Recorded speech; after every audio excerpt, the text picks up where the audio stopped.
Hey, what's going on, everybody? How's it going? It's your boy Ronald, Dragon of America here. How's it going? How's it going? How's it going? Hope you all doing all right.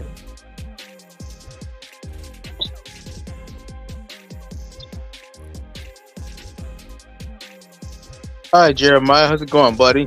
Welcome to the stream. And what's good to animeAJ as well. Me good. You, Ron Dragon Maker? I'm doing good too. I'm doing good. Just doing doing a live stream is all. Glad to hear you doing good as always.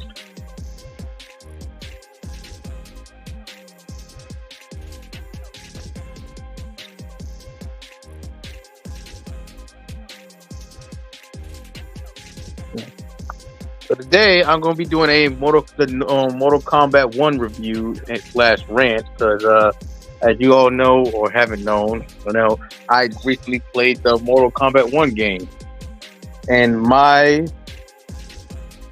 opinion and outlook of it is meh. It's just meh. I'm explaining you why I feel meh. And there's some stuff about the game that did disgust me. Don't get me wrong. There's stuff about the game that disgusted me.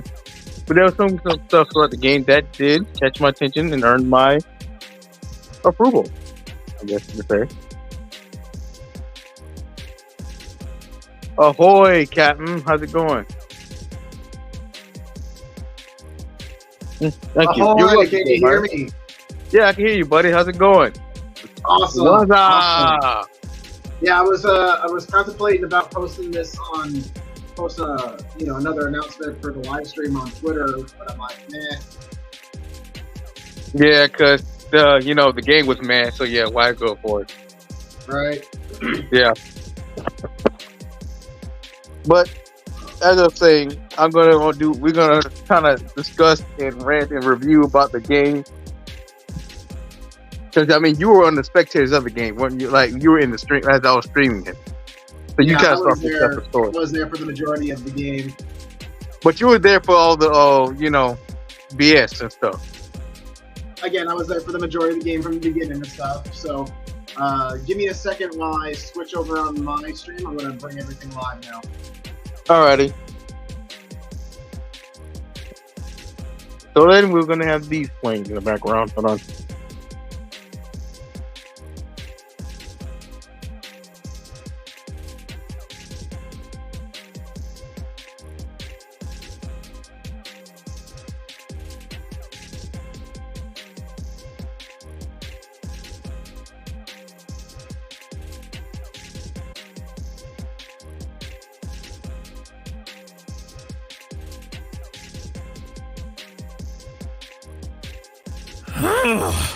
Why did you make me do this? You're fighting so you can watch all of these mascots die. Think, Luigi. You'll outlast every fragile, insignificant franchise in this game. You'll live to see these series turn into pachinkos or mobile only. Everything and every game from your childhood will be ruined. What will you have after 500 consoles? Mario, I still have you.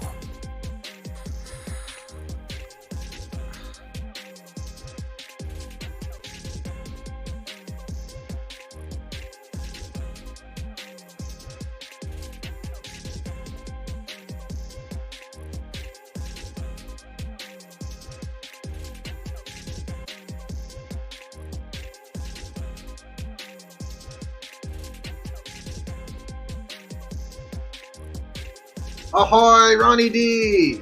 What's up, buddy? What's up? What's up? What's up? So you ready, bub? Yeah, I'm ready. You ready? Yeah. You wanna turn the music down a Oh, smooch? sure. Yeah, I got you. I know you use that for your intro.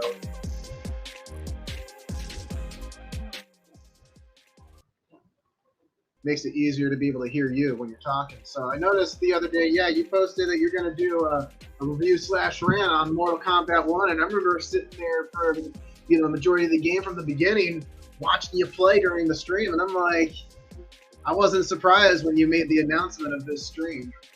Yeah. So how'd it go? The game? Yeah. Like, I liked the gameplay. The gameplay was pretty cool. It was pretty cool. Simplified a bit, but cool.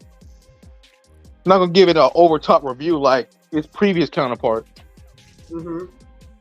But it's just one of the stories all over the place. The characters are ugly. The female characters look ugly as fuck, with the exception of Sindel. Like they really did Tanya dirty. Uh-huh. And with Melina and Katana, they had a chance to go and make Melina look. I mean, Melina always had a great body. It's just the whole mouth thing that kind of, yeah. Melina always looked good before this game. Yeah, she always looked good. It's just when you see her face, see the mouth, it's like, oh yeah, I keep forgetting that mouth is yeah. Oh! You don't like a little teeth with your blowjob? No, because she might eat the damn thing off. Okay. Oh, that's funny. She might eat the damn thing off. Yeah, that's what the original Melina is what they would call butterface, right? Everything butterface. Yeah, but the one time they had a chance to, make a normal face, like a fine ass normal face, Melina, the body was right, just the face was all wrong. I'll give it that. The body was all right, just the face was all wrong. Looked like they had a botched surgery. Same with Kitana. Body was all right, like it always did. So you're saying, so basically you're kind of describing Mortal Kombat 1 having the same problem that Last of Us 2 had, and some of these other recent video games where they got these almost butch women issue or something going on. Yeah. Yeah. Like a bunch of dykey ass motherfuckers. There's been a couple games on Steam that have gotten that kind of controversy as well. It's like the female protagonists or the female leads there's a particular body type that is used for them recently. Yeah, dyke type. All right. I guess one could say a heavily masculine type. Or the bro girl type. I come with words all day, man. But yeah. It's just that, and see, if they're gonna they went full black girl with Tanya, but she's kind of always, it's kind of been always the biggest with her. But they made her a full-fledged black woman. But instead of making her like a good-looking one, they made her like, it's like, why the fuck did you make Tanya look like that? Is that what you think all black women look like? Like,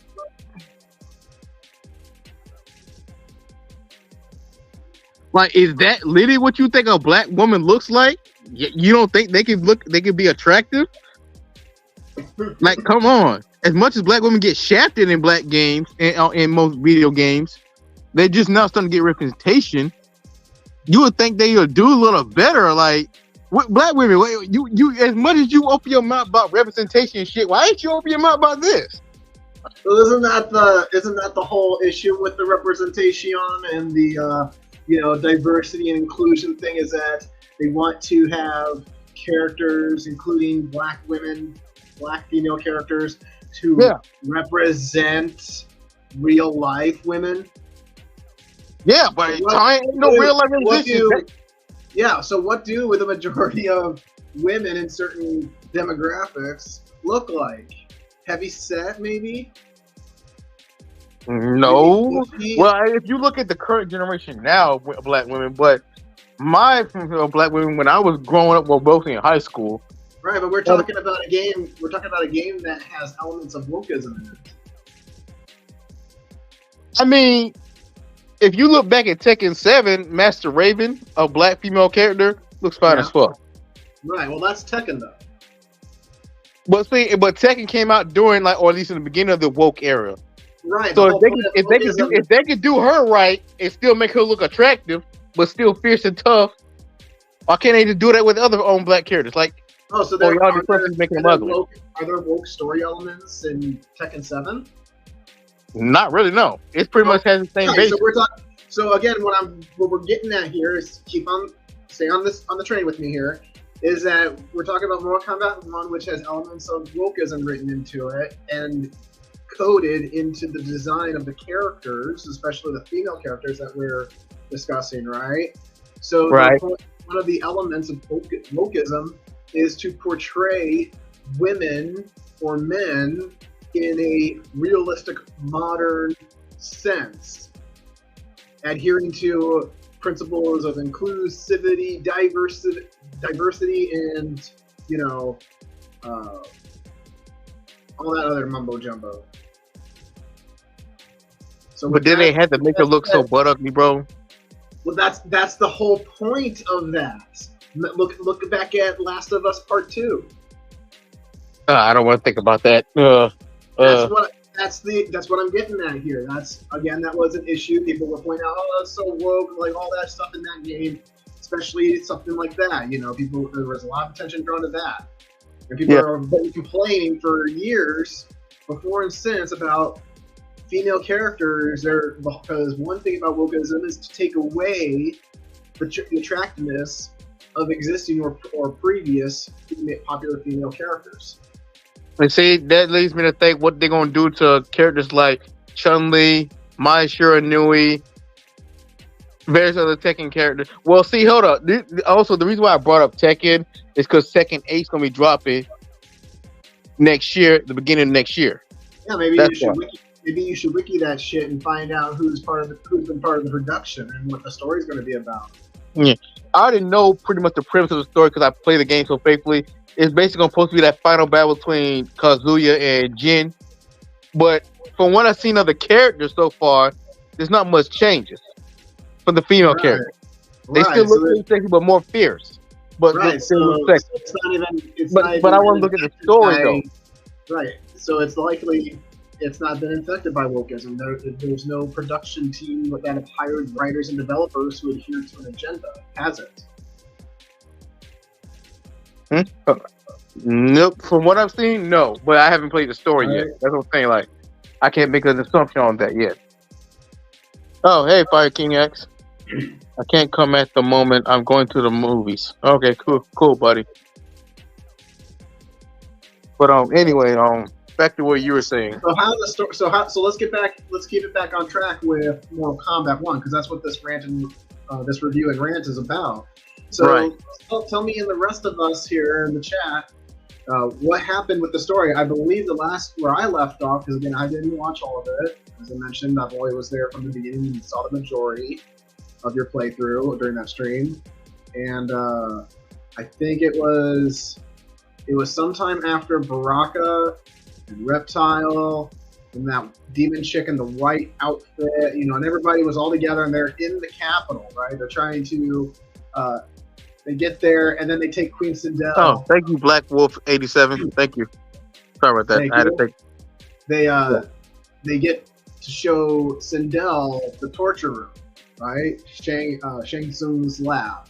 I think that's where I left off. Talking about where evil Shang Tsung and the evil counterpart show up, where Shang Tsung won in his timeline. So that's before. Again, it was Queen Sindel. She was looking at the Tarakans that had been left in the dungeon. Oh, okay. You and so they were shortly after. I can't remember how far it goes with the story.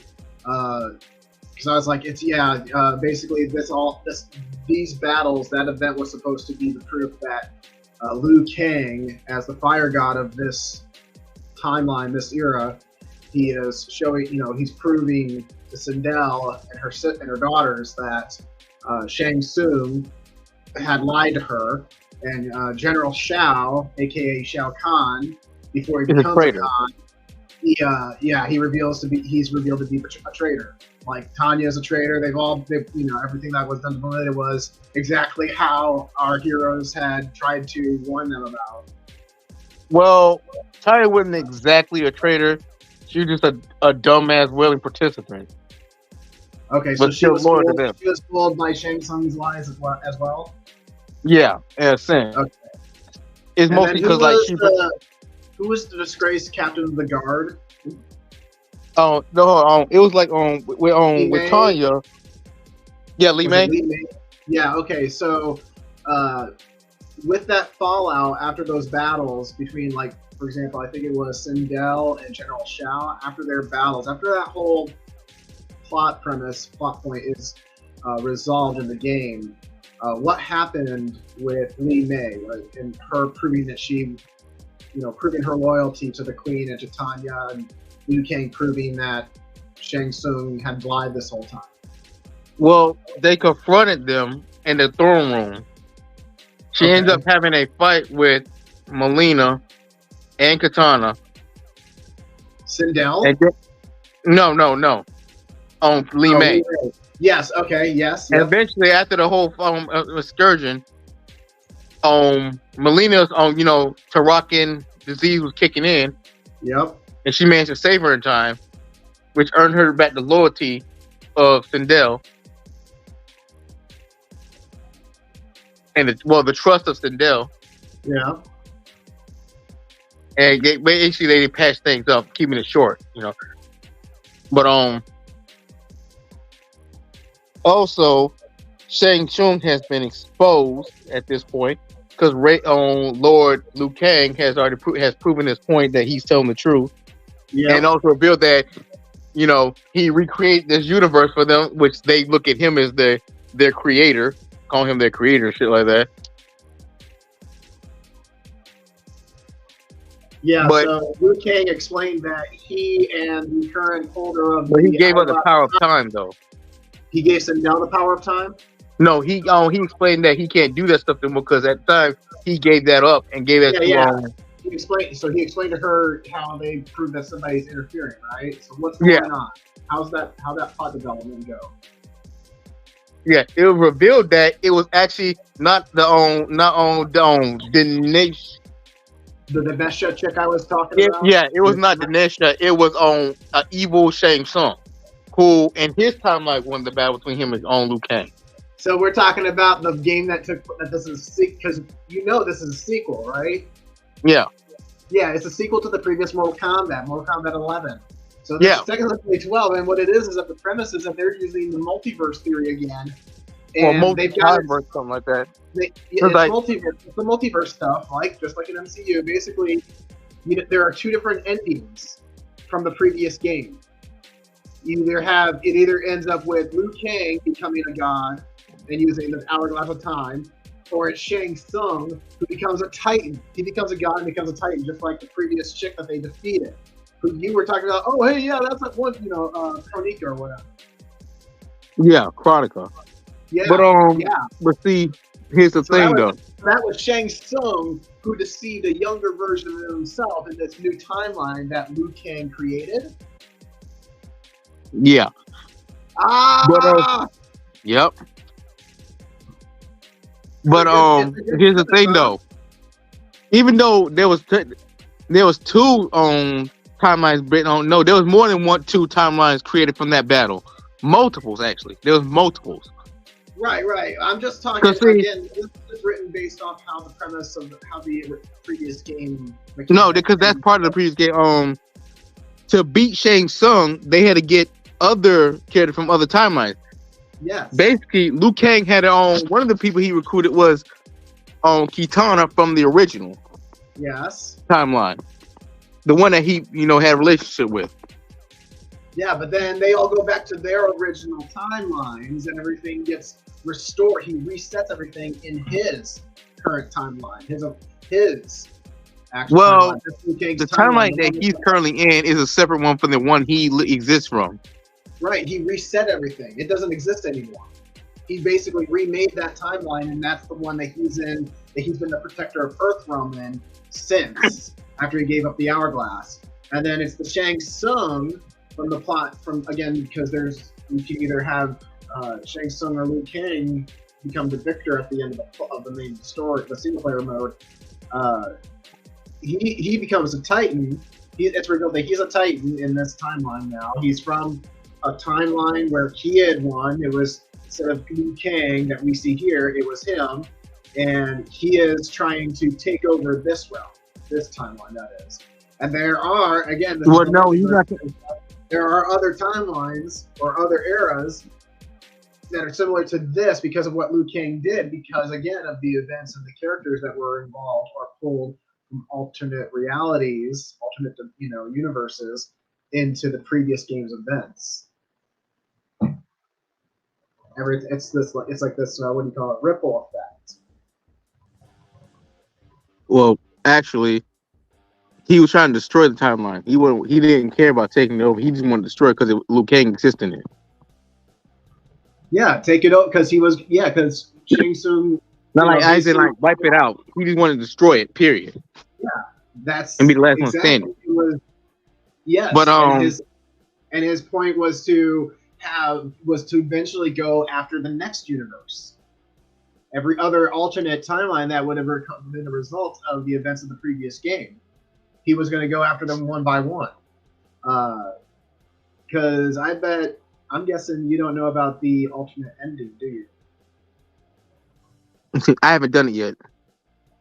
Yeah, dude. In this game, there's an alternate ending that reveals the very thing you're talking about. How about there's other timelines besides Shang Tsung becoming a Titan? Well, I've seen that then. Okay, the one that ever become multiple Titans. Who was the third one? Who was the other Titan? The other Titan was the guy who works Havoc. Yeah, that's the one I want. That's the one I got. He's the god of chaos in his timeline. Yeah. It's like that's the ending I end up with. That's the secret ending. Oh shit! I like the secret ending on the first try. Shit. I think so. But it's basically supposed that little sequel bait is supposed to be like the end credit teasers from the like in the MCU. Yeah. So there is going to be a Mortal Kombat 2 that continues this multiverse plot thread. Yeah, but that was kind of fucked up. He dropped the mount on Jack, though. Like, goddamn, bro. Right. But then again, I think that Jax was evil. I don't know. Who knows?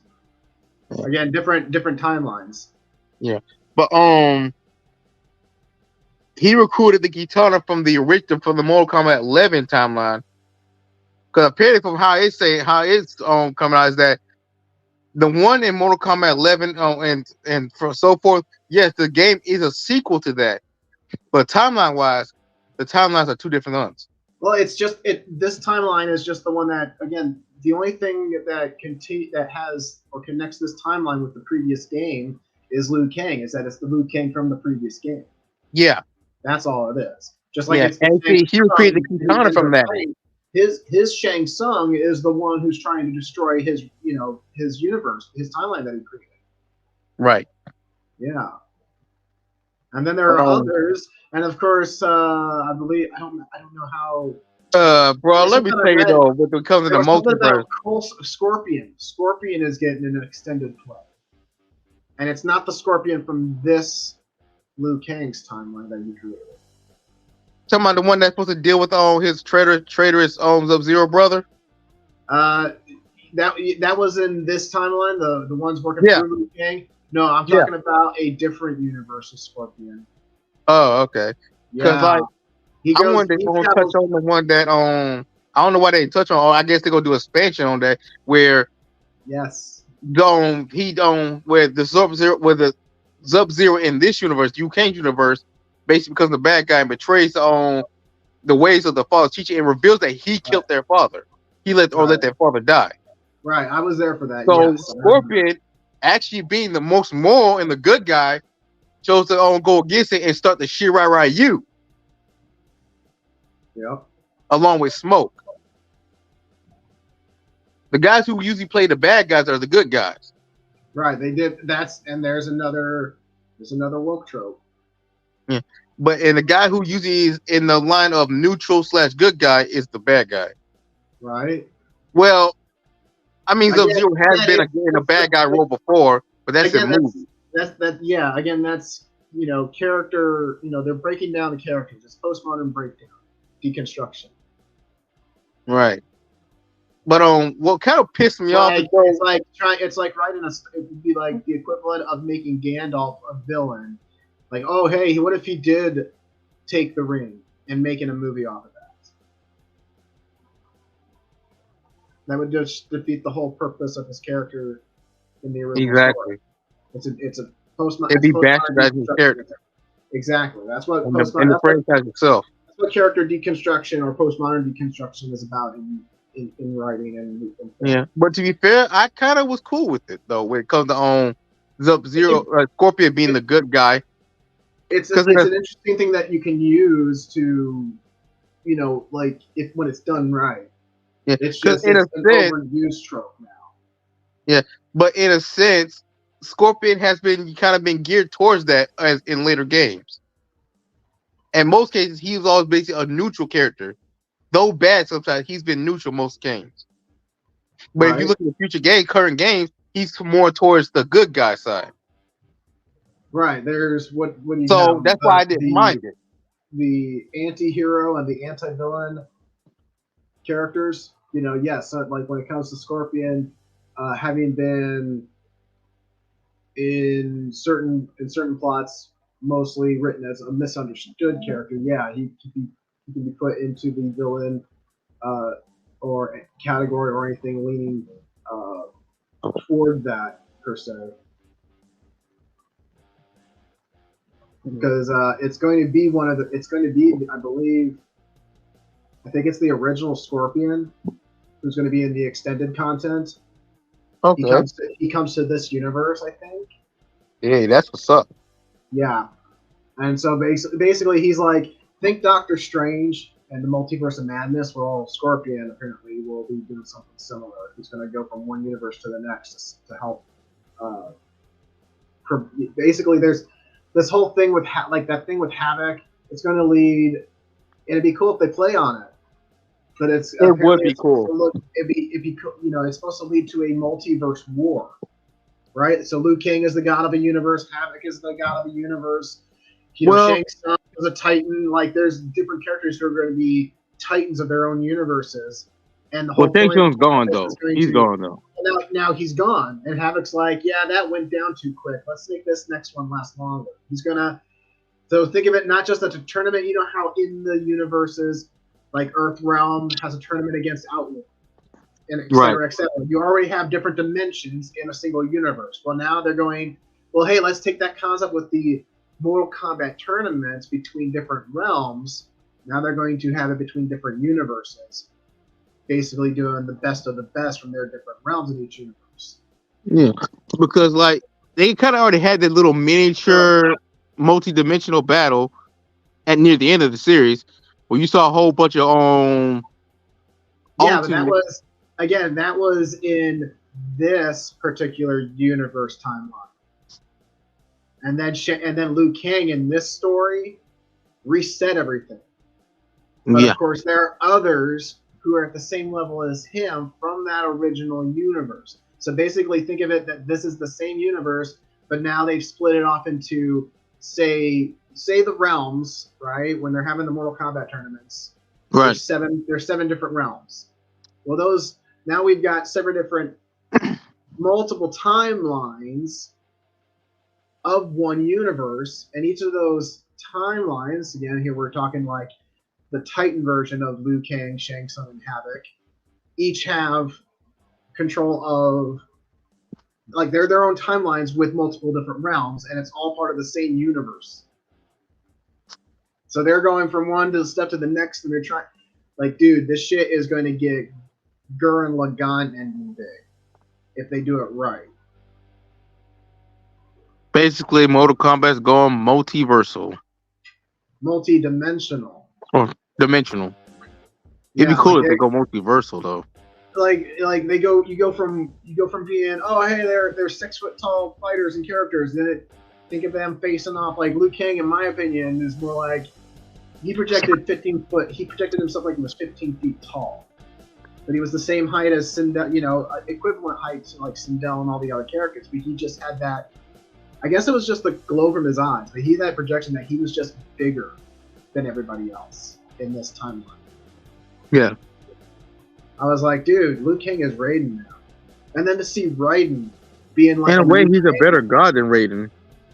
and then to see Raiden as like a Liu Kang version. It's like, yeah, this is. It was weird, though. It was weird. It was weird.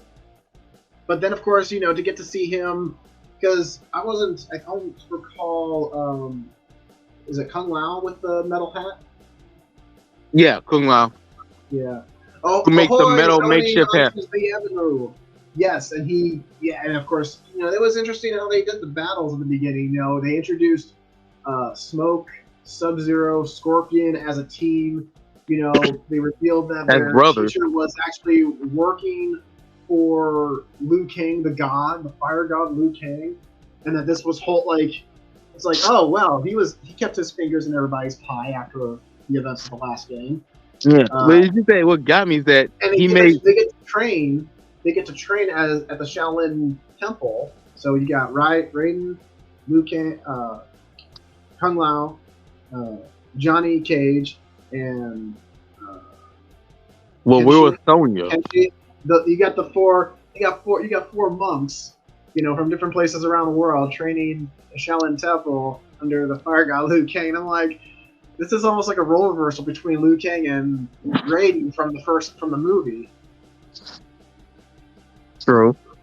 A lot of it seemed like it was from the movie, but a lot of it did, like the '90s movie. Right, the original movie, and it was. They also did a lot of referencing too. Right, the fact that they were making it referential in the way they wrote the story, because the game felt like a movie. It just felt like a movie, and every so often the movie would be broken up by you being able to do fights, doing the fight scenes. It's like, okay, cool.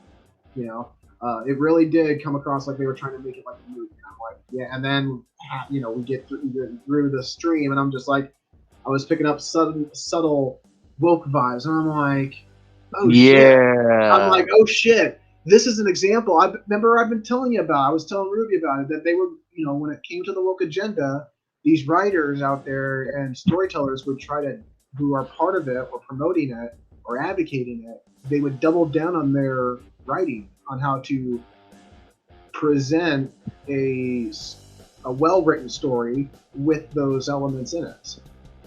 Right? So this is an example, in my opinion, of a double down. The double downing on trying to put those ideas from their agenda into our media and content. Everybody's picking up on it though, because they're seeing more of it. However, just to give credit where credit's due, it's like the fact that it was coming across like a movie. Yeah. Right? I was like, okay, so at It least was not to the previous video games. there's something there that tells me they care about creating a good, compelling story. And it follows from the previous game quite well. So if they just focus more on actually presenting a good story instead of trying to interject certain things like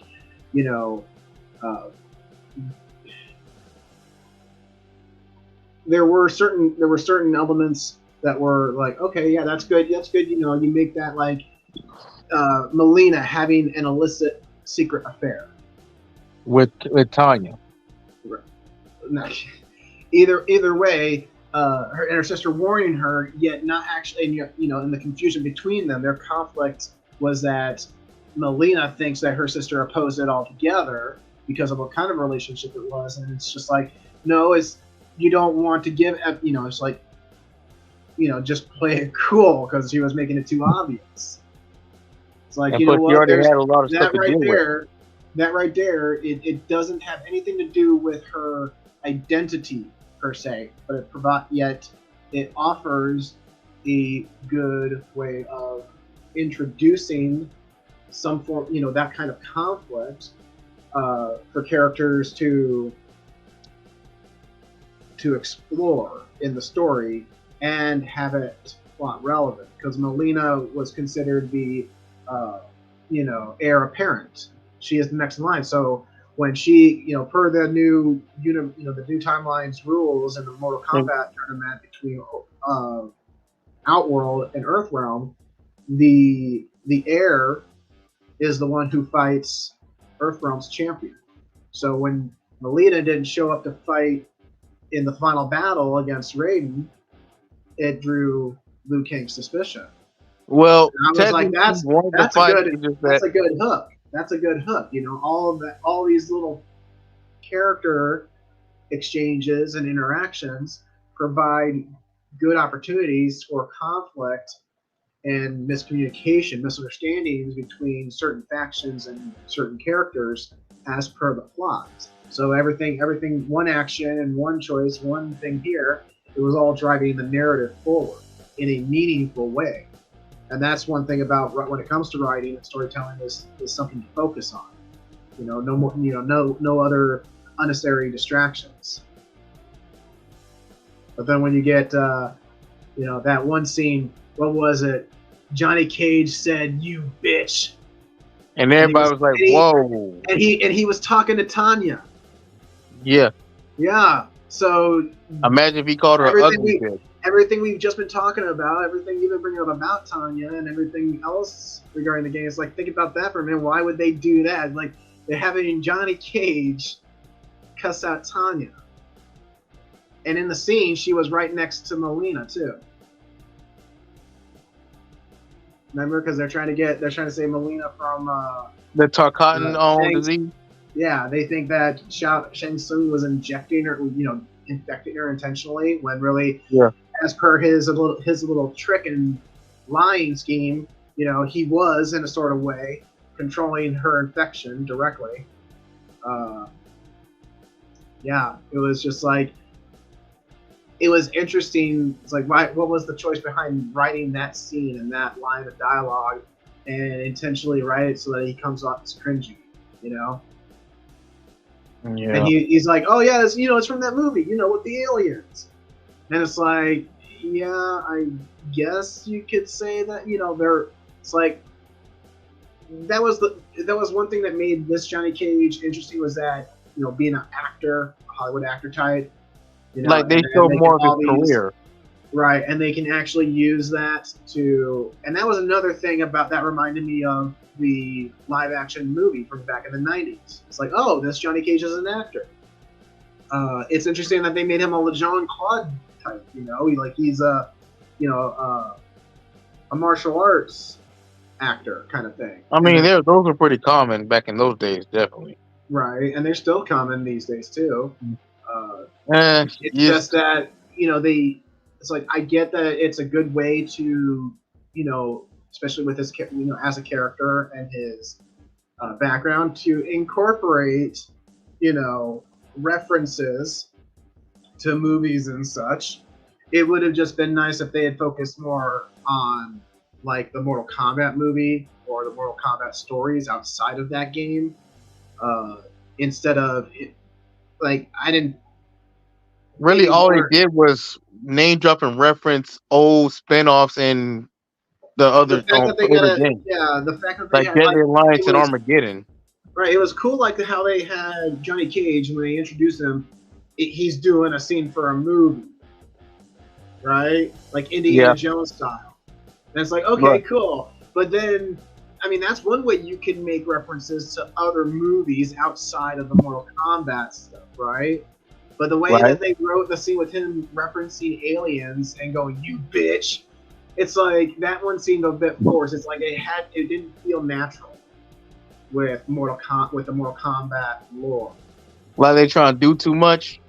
Right, like maybe instead of, like, they could have had that whole scene written up with Johnny Cage doing something just like that, but making a reference to a previous interaction or a previous engagement from one of the other Mortal Kombat games. Like maybe there was something between him and Shang Tsung or Tanya or Rain from one of the previous games, right? And so he can make a verbal callback to something like that, instead of some other movie that everybody's like, what the hell movie are you referencing? Like, they all played like they didn't know. And it's like, I immediately knew he was referencing Alien, and everybody else made him, come across like he was cringy because they had no idea. Like, Kenshi was like, what movie? What? He didn't even know it was from a movie. Yeah, he don't seem like that sits down and watch movies, though. Let's be honest. Right. None of them do. exactly. I wouldn't expect a Yakuza, to Or two farm guys. right, or two guys from a Chinese, an East Asian Farm farm guy. in the middle of nowhere. I wouldn't expect a Shaolin monk necessarily to know what movie that's referencing, right? Yeah. Exactly. But if they had made it as something, again, written it as something that he made a callback to a previous Mortal Kombat game, him being an actor, a martial arts actor in this timeline, it would have felt more natural. I mean, that's the only main concept. He was a martial arts actor. Right. Well, the only thing I want to talk about is where the hell Sonya Blade and Jax in that universe. Right. They could be coming up in the sequel. Who knows? Yeah. Because usually they're introduced in the beginning. In the original games, the first games, they were originally chasing down Kano. Yeah, he wasn't here either. Yeah, he got into the tournament, and so that's why they entered the tournament, was to take him down. So there's something that could be used in the in the sequel game. Okay, so they might be in two. Maybe. Who knows? Maybe. Right. Because that would have been the live action the game movie did. That's the other thing. The game did feel pretty short. Like it was really quickly paced. And of course, that's the thing that even Havoc makes reference to, is that, oh yeah, this tournament between Shang Tsung's universe or timeline and Liu Kang's timeline, their Mortal Kombat tournament, it's like, oh, that one went by it ended too quickly. The next one will last longer. And I'm thinking, yeah, it was like 5.5 hours. That's obviously that's self-referencing the story for this. It's like, I felt this story for this game could have been a little longer, where they could have then had Liu Kang introduce Sonya and Jax. They could have had something, more characters, really, because that's what it felt like. Is that there was a huge ass whooping ton of characters in this game. Yeah, and I'm like, and yet one could still say, like you and I just did now with Sonya and Jax, that there are still characters who are missing from the story. If you're gonna go this big, go big or go home. Am I right? Yeah, Sonya, Jax, Cabal. Yeah. And what else? Wolf. Yeah, it's still an entertaining game. So yeah. Back to you. What else is there? Near the end, when they were doing the whole small scale multi-dimensional battle, like, bro. Now this is something I was wondering. Like, there were some enemies that look like custom characters.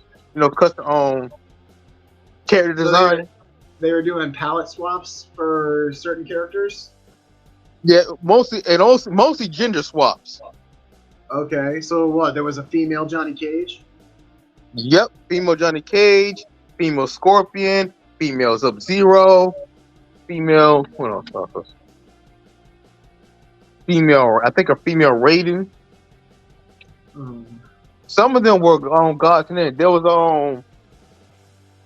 a reptile who was a god. Yeah, that would make sense. That would be cool. I don't want to see that timeline. And also reptile was awesome in this game. Reptile was awesome game. I love the reptile in the game. He was definitely interesting. Another misunderstood character. One he wasn't even given much. It was like they were making up for. Again, it was another reminder. This reptile gave off vibes like the reptile from the live action movie. Except more human in a sense. More human, yeah. Not 100% evil per se. Well, in the movies, the 90s one, he was just a statue revived to fight Liu Kang. He was put as a whole reptile. A skinny ass reptile, then into the statue and turned to a human like fighter and was beating the crap out of Liu Kang until Liu Kang whooped his ass. And in the new live action, he was just a straight up monster. So I like how they did in this game. They made him both a human where he can shift, and he's the only one of his species that can shift between a human form and his monster form.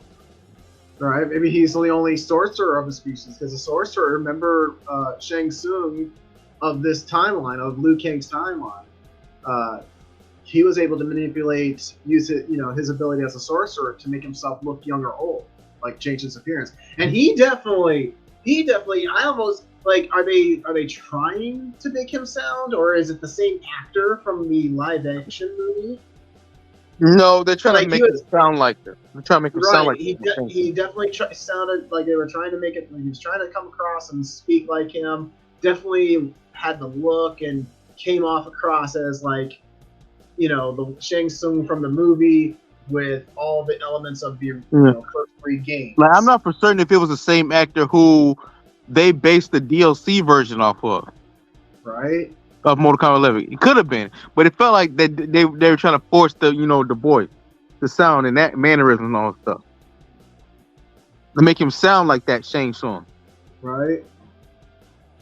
But most of it was a lot of the characters I fought in the end were very just gender swaps. Mm-hmm. With, I think, godlike additional powers or something like that to them. It was kind of dumb. I didn't like it. I didn't care for it. It felt just like, why do the gender swap? If y'all gonna do all this type of stuff, you might have just do a whole character customizations. Right. You're gonna do all that crap because that's what also the guys on the people enemies I fought near the end look like a bunch of character customizations.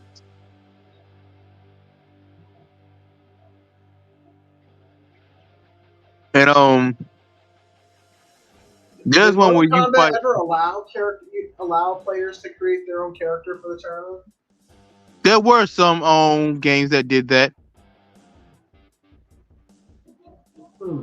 I think it was most of the time certain older games. I know the original. I know the original 3 didn't have that. And there's another character, Striker, too. Now that I think about it, Striker, he's not off. Nightwolf, wasn't it? Was that his name, Nightwolf? Yeah. Yeah, there were quite a few characters that could have been. I mean, heck, even the original live action tried to go out of its way to bring in some of those missing characters, like the Nightwolf in the sequel in Mortal Kombat Armageddon. Yeah, or Jade. Right. Or Kotal Khan. Of course, technically, Jade could have been considered a female version of Reptile, because they had almost every palette color. They had a guy dressed in blue, Sub-Zero. Yeah. His design was palette swapped with yellow, so there's Scorpion. Well, the third swap, same. Was red, design, which was Rain. No, it was Reptile, green. And then so then they had like Kitana. No, there was a red guy. There was a red one. There was a red one. Right. There's ketchup and mustard, Cyrex and whatever. I know they had the yellow and red guy featured in the sequel as well. Who was in the Mortal Kombat 2 movie? Right. What I'm getting at is that the female characters in certain designs for the original games had palette swaps as well. It was just the same body and art, but they just had different colors for their suits. Like Kitana and Melina were almost identical, but they just had different colors. And then they introduced Jade, so it's like, oh, she's green. Oh, it's a female version of Reptile. See what I'm saying? I get what you're trying to get at, but right, it's kind of a little far fetched to say female version of Reptile. It is, because when she was not a reptile at all. When she read her story and compare it with his, they weren't, even with the story. But of course, I'm talking about how the characters may have been perceived from the original, because the games back then. Oh, okay, okay. They don't look as great as they do these days. So it makes one wonder, why the hell all the female characters in this game look so the way they do. Look like they got botched BBLs and surgeries. Right? Like they had Kitana and Millie had such fat faces, bro. And Lee, like she looked it all right. She looked all right, but just too dykish, I guess. Still look good though, but just not The chick who was captain of the guard when Jared had died. Yeah, Right? the one who gonna be kicking out dragons and stuff. Yeah, it looked like she's never gonna get married or have kids. Like she hit the wall. I don't know about that, but it was just like, I mean, when you get older, like you ever have a boyfriend, girl? Like, what'd you do? Dump him because you got, the king died while you were captain of the guard? Like, what the hell? Apparently, he got assassinated, but it never fully went into detail how he got assassinated or got killed in battle. Oh, it got killed in battle. Right. I'm sure that's something they can use for, a plot point they can use in the sequel. Yeah. Or expansion or something. Right. That story, cause let me tell you, the story was so short. Yes. Too short. Yes, I agree. It was like 5.5 hours. And like the fact that they're missing certain characters, makes you wonder, what they're going to do when they have any DLC or expanded content.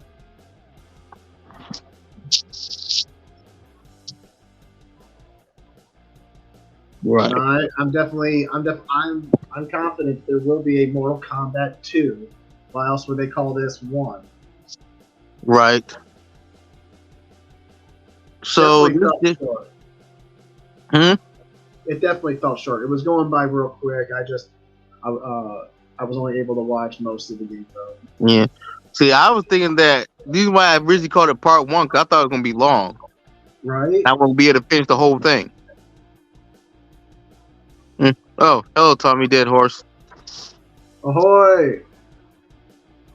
That's why I originally called it part 1, but when I found out that I finished the whole thing within like almost 6 hours, I was like, wait, well, damn, this is fucking short. This like seriously. Yeah. Even Mortal Kombat 11 was a little longer than that, but Mortal Kombat was 11 only longer because it also had the expansion story to it too. Yep, that's true. So it was only longer because it had expansion story.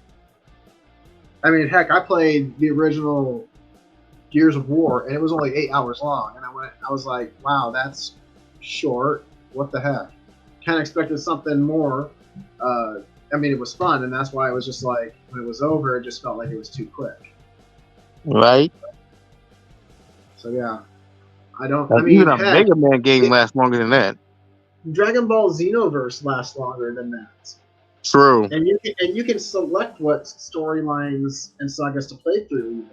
The potential is that you could play almost every timeline, every Dragon Ball Z universe essentially, and cover the entire series from beginning to end. It definitely, there's a lot of replay value in that.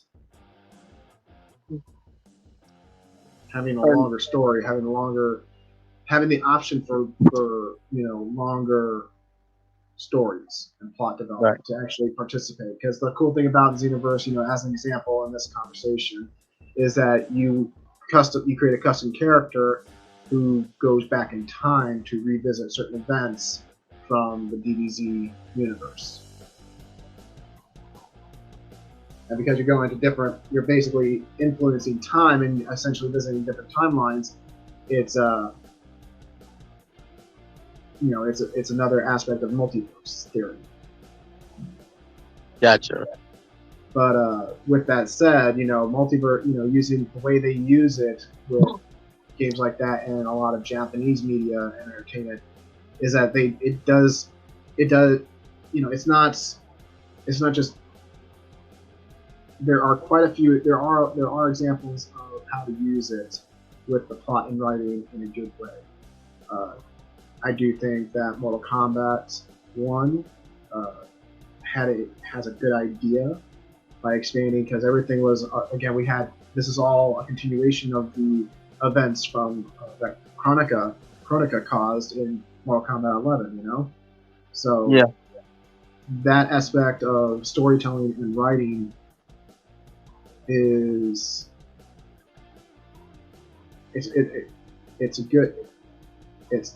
I'm like, wow, okay, yeah, that's a good way of coming up with an idea and expanding on it, especially with the way the story goes in Mortal Kombat 11. Again, you got at least two divergent examples. It would either be Shang Tsung or Liu Kang who ends up winning, and boom, here we are with this game, Mortal Kombat 1. Only to find out that it wasn't just Shang Tsung or Liu Kang, but all the others. So now we've got a bunch of different timelines.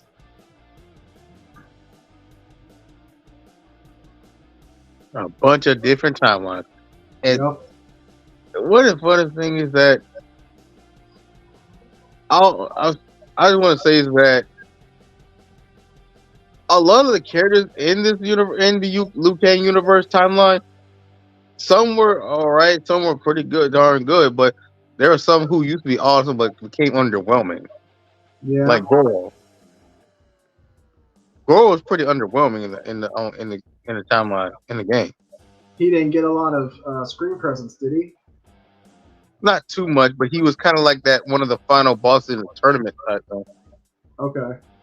But he just that even then he was still underwhelming in a sense. Like Yeah.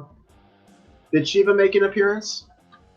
Shiva, Yeah, the forearm chick, the female counterpart to Goro. nope, Okay. not even the Tiger counterpart. I don't think.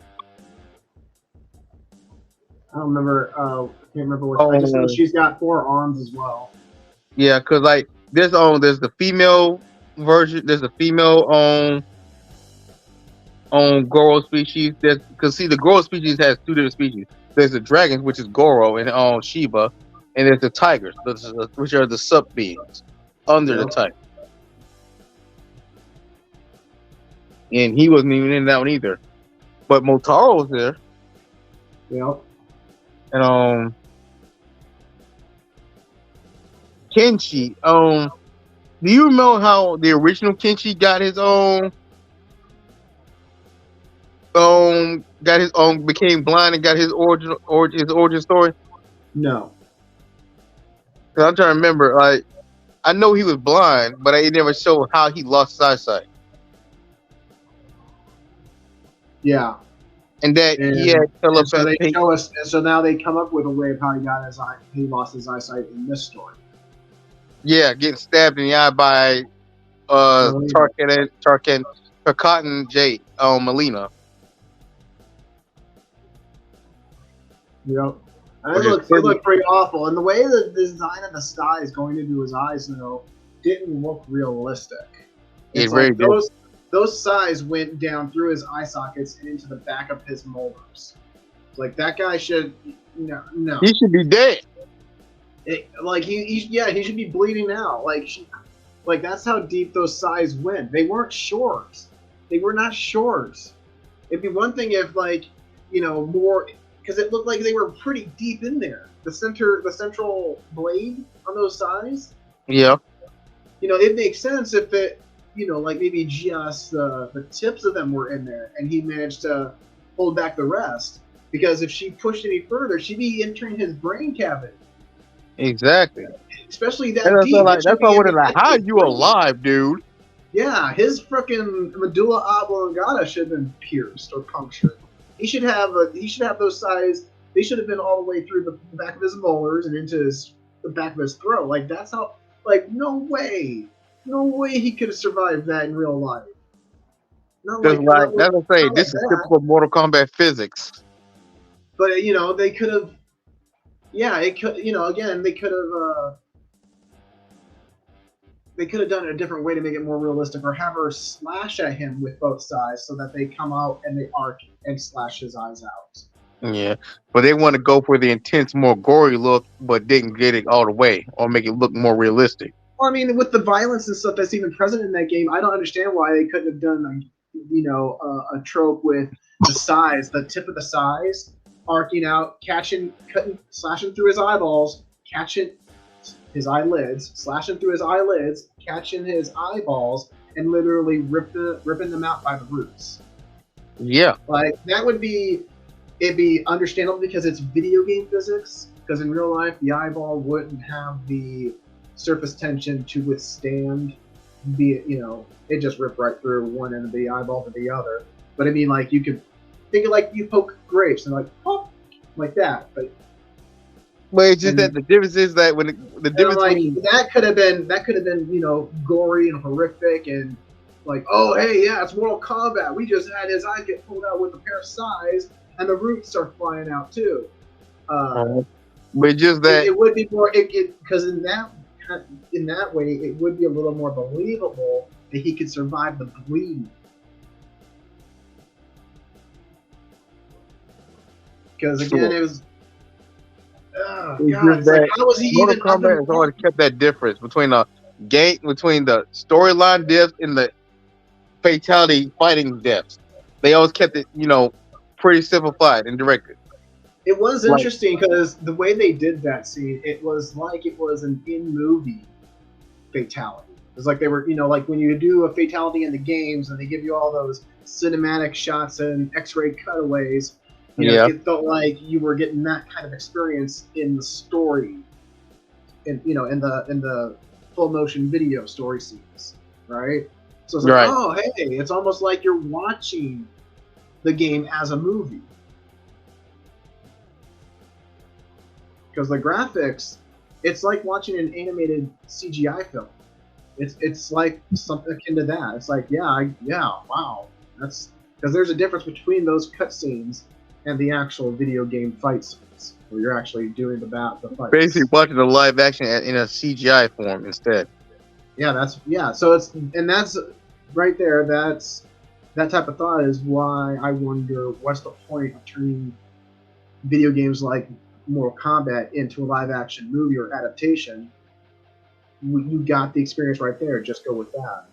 Like if they really wanted to release it as a movie, if they wanted to make a movie, why not just take the video game cutscenes, take out all the the player fights, and just have the movie.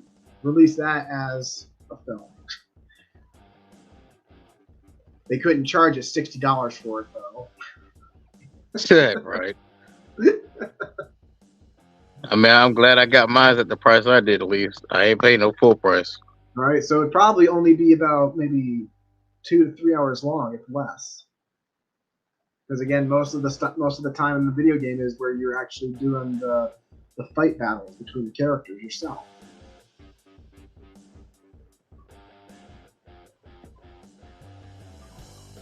But yeah.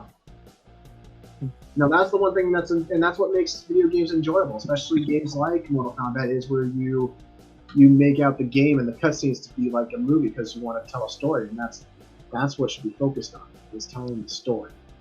Right. But the story was kind of lackluster, though. Right. I mean, it had a lot of good points and ideas and concepts too that were worth exploring and expanding upon. Yeah, but they didn't really dip into them like that as they should have. Right. Well, hopefully they will dip into them very deeper in the second one. Yes, and I would imagine that any upcoming content or DLC for the game would also be introducing ideas and concepts, and maybe even characters, right? That will then be featured in the sequel. Well, if they do show up, or an expansion series DLC comes in, I'm streaming that ish, and I'm keeping you posted.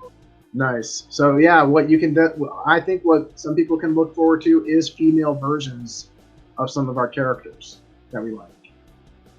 For example, I'll bet you that there's going to be a female version of Scorpion in the sequel. There already was. It showed up in the end, near the end.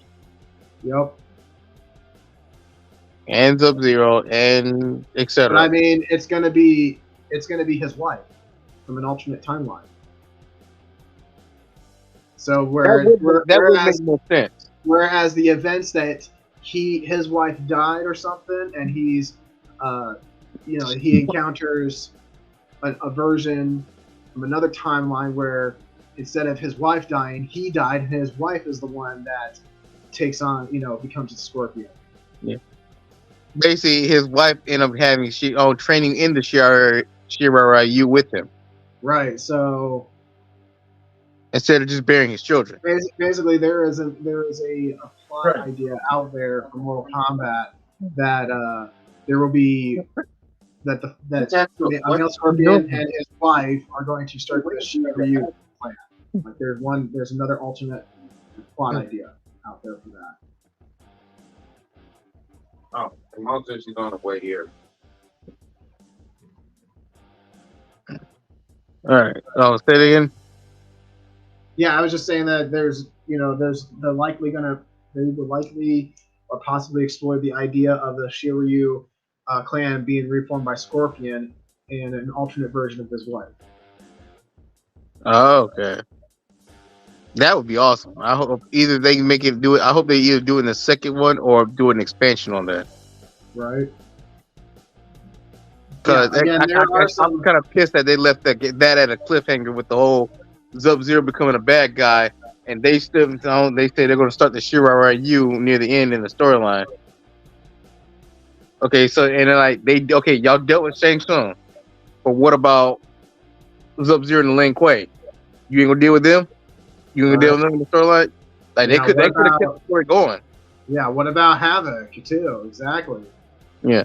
Well, see, him was understandable. That's meant for the up and coming too. That's understandable. I'm talking about the Lin Kuei and the upcoming Shiryu. Are they gonna they could have either kept that going or they're gonna do an expansion? Right. Or they're gonna decide to squeeze that in with two. Right. So I guess people will just have to keep an eye out on how the game develops. What expanded content they'll have, what DLC they might release, and the ideas and concepts that such content introduces as part of the broader plot behind Mortal Kombat 1, because that'll give a lot of hints to what they might include or use in Mortal Kombat 2. With that said, considering how you've gone over the game and stuff, what do you think about a potential Mortal Kombat 2? Are you going to spend another $70 for that? Who said I spent $70? Right. I don't know how you get. I don't know where how you got it. I know you use PlayStation. I saw it on Steam. It's $69.99, and I'm like, no fucking way. I used discount. I had discounts. So yeah, I kind of got off good with on that one. But I used to work for company video game stores where I would get a discount. Yeah. But if it came out of 2, I was just hoping that they just do a little better with the story, like make it make more sense and make it more compelling, and go a little bit more in depth, a little bit. And the characters, you needs more characters, more especially original characters, and need to be more detailed and more compelling, and less woke shit. Like if you want to keep doing the woke shit, just keep it at a minimum. Then, if you're gonna do that, or at least the only, because a lot of it just doesn't make sense. It's just not. It has no coherence to the overall plot or story. So as long as it's something that actually, because identity politics, there are just certain things about characters and stories, like that's not what defines them. So the things that are used to, like, oh, the character identifies or is defined by this trait, it's like that's not how that works. That's not how people work, really. It doesn't make sense. So yeah, as long as it is something that is relevant or coherent to the actual plot, that's the only way to make it actually work and actually be a compelling enough story to keep the reader engaged. Be like, oh yeah, let's go with this.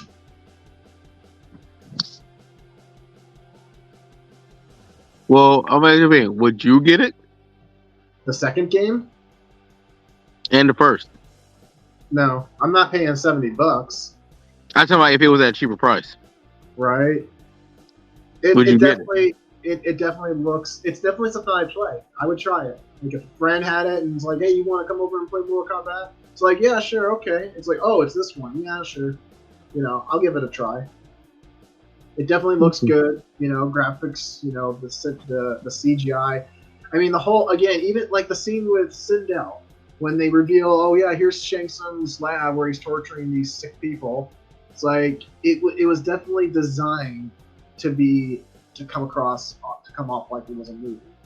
Like the in-game storytelling there was a lot of cinematic and cinematographic Right.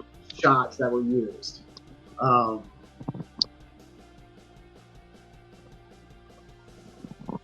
It's one thing to make a game, again, because that's the one thing I like about games is that they're like movies, but they're not movies per se. Because really, if they could have just made that as a movie the way it was animated, it's like, why not put that shit in theaters? But Exactly. Yeah, we're still waiting on that Mortal Kombat sequel. Right? Because that is lit. But would you buy Mortal Kombat 2? I'd probably have to, wait. I'd probably do a wait and see like what I did with this one. Okay.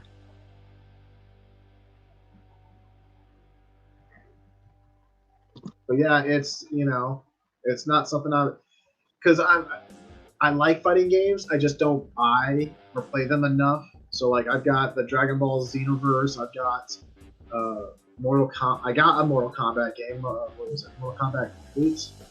The one with where you get to play Freddy Krueger. Mm-hmm. Yeah, so I've got that. I've got that Mortal Kombat. I used to play Mortal Kombat a lot on the Sega though. Mortal Kombat 2 was my favorite. Nice. Yeah.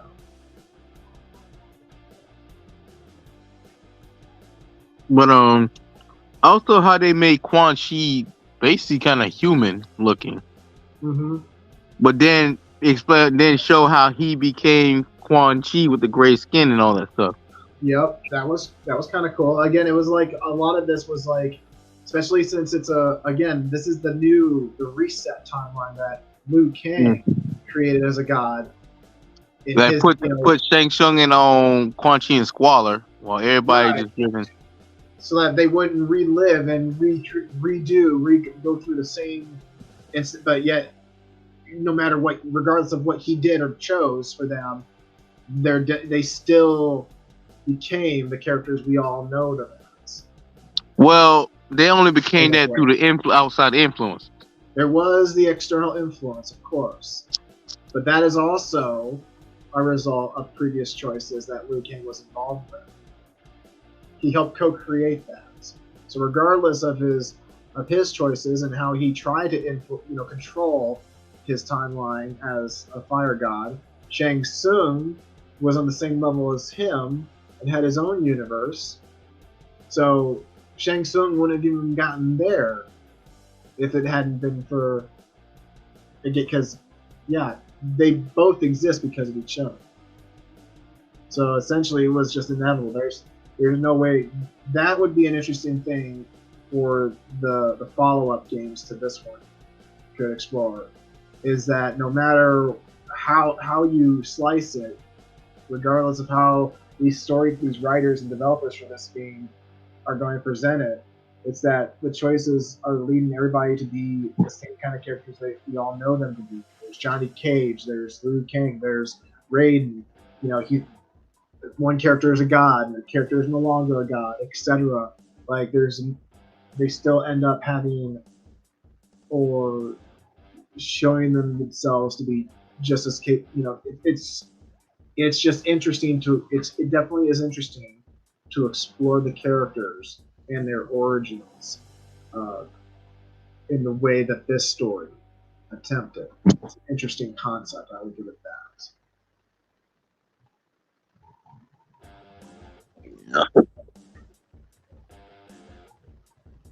It's just that it's weird seeing all the bad guys reduced to, underlings, though.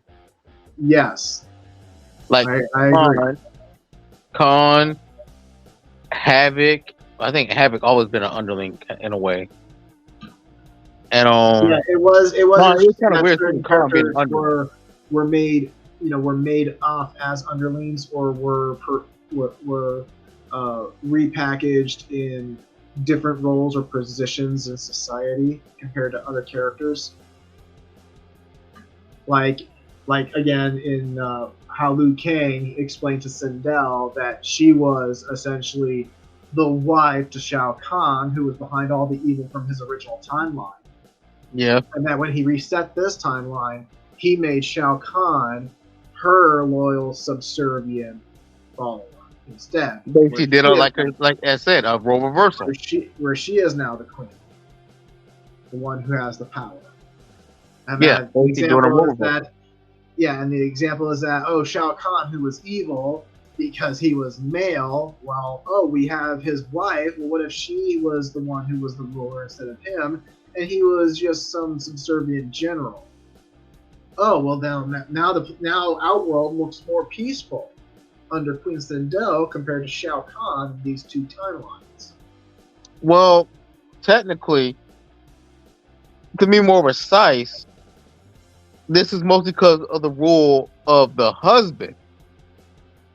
Because in the story, he's dead, but before then, it was the husband that was in control. That was still, that's not how Liu Kang presented it to her, though. He explained everything. But if you listen to the story, pay attention to it.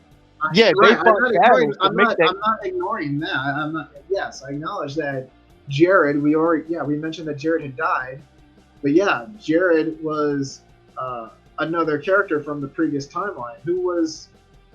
I don't remember. Give me a second, because that's just what he's known by. But see, and also in the original timeline, Khan only took over from Sindel's husband, who he killed.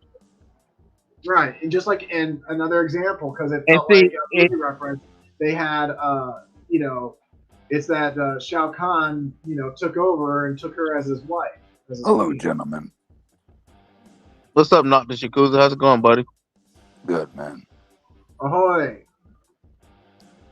Just doing our review and rant on Mortal Kombat 1. I see. You played the game yet? Nope. Oh. I'm still focused on Yakuza. I'm still focused on that. Yeah, I didn't get back to that. Yeah, so I've been really busy myself. Okay. Yeah, and I'm trying to by the way, Dragon, what thing you used on your PS4? Yeah, or what thing you use to edit your video? Do you use Share Factor? Oh. Okay. Oh, so do you use Share Factor? Share Factory? Yep. Yeah, on my old PS4, on my PS4, but on the PS5, I just straight up stream. Yeah, I still do that on mine's a lot. So, yep. But as you were saying, animeAJ. No, that was it. Yeah. But as I was saying, like the piece that was once there in the original was there because of Jared in the original timeline. It's just that Shao Kahn killed him, took over the throne, and that's how it became, the world it is now. And the same thing runs true in the new Liu Kang. It was Jared who built the piece. You know what they're saying? Like strong times, hard times create stronger men. Peaceful times create weaker men, and it's mostly the men who build the peaceful times from those hard times.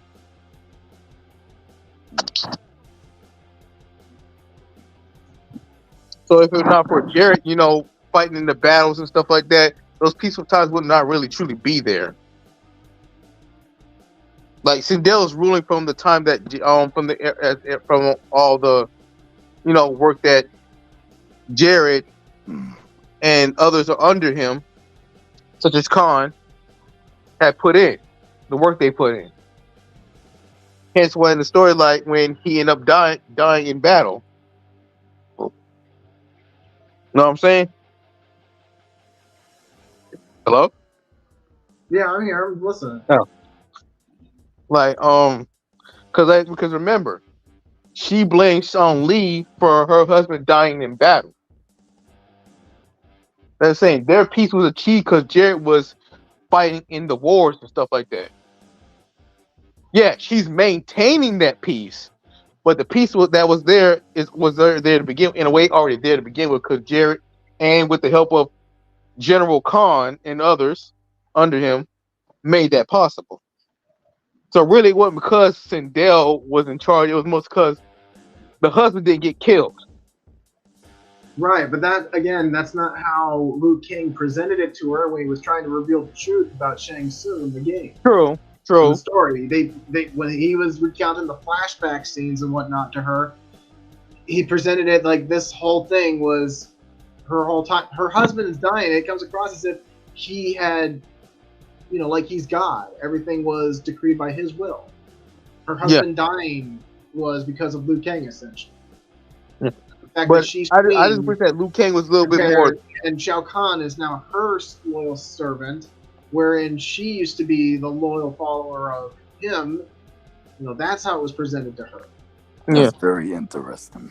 Yeah, I just wish that he was a little bit more specific with that, because, like, if you look at the story and how the story portrayed itself, even in the original, the peace was there because of Jared, not because of Sindel's influence. Sindel was queen, but she didn't really put in that kind of work for to maintain it. Like that was the husband. Because remember, in the original, Shang Tsung killed him and took over. In this own timeline, he got killed in battle, which remember, Sindel blamed Lee for. But just the difference is that he didn't get killed by Khan. Khan was an underling of him. Right. One of the points of this type of the way they wrote Mortal Kombat 1 is as a deconstruction of those previous games, plots, and storylines. That's why it's all considered as different timelines, different universes, multiverse theory, all that shit. It's just more deconstruction. That's why the characters are, like Raiden is no longer a god. That's the whole point. Hold on, wait a minute. Wait a minute. Devon, my brother says that Sindel said she killed her husband on Mortal Kombat 11. Right, I do remember her saying that, but see, I feel like that's just an add-in that they put in to make her take the blame for it. Because how it was said, it was Khan who killed him, and that's all. That's one of the scriptures I hated when they don't did stuff like that in Mortal Kombat 11. There was some stuff that was said and done that contradicted the previous lores.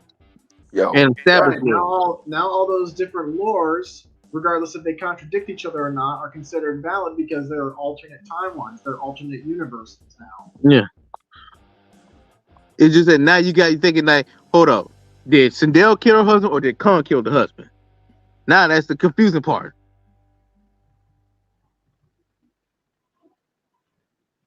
But but I see what you're saying, AJ. It's just that I see the role reversal with it all, but I feel like there was more to it when it came to those role reversals too. Oh, hello, the Bud Files. How's it going?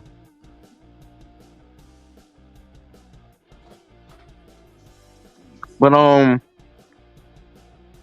what else I want to talk about? Hey, what's up, X Games Asylum? How's it going, buddy? What's up? What's good? What else I want to talk about?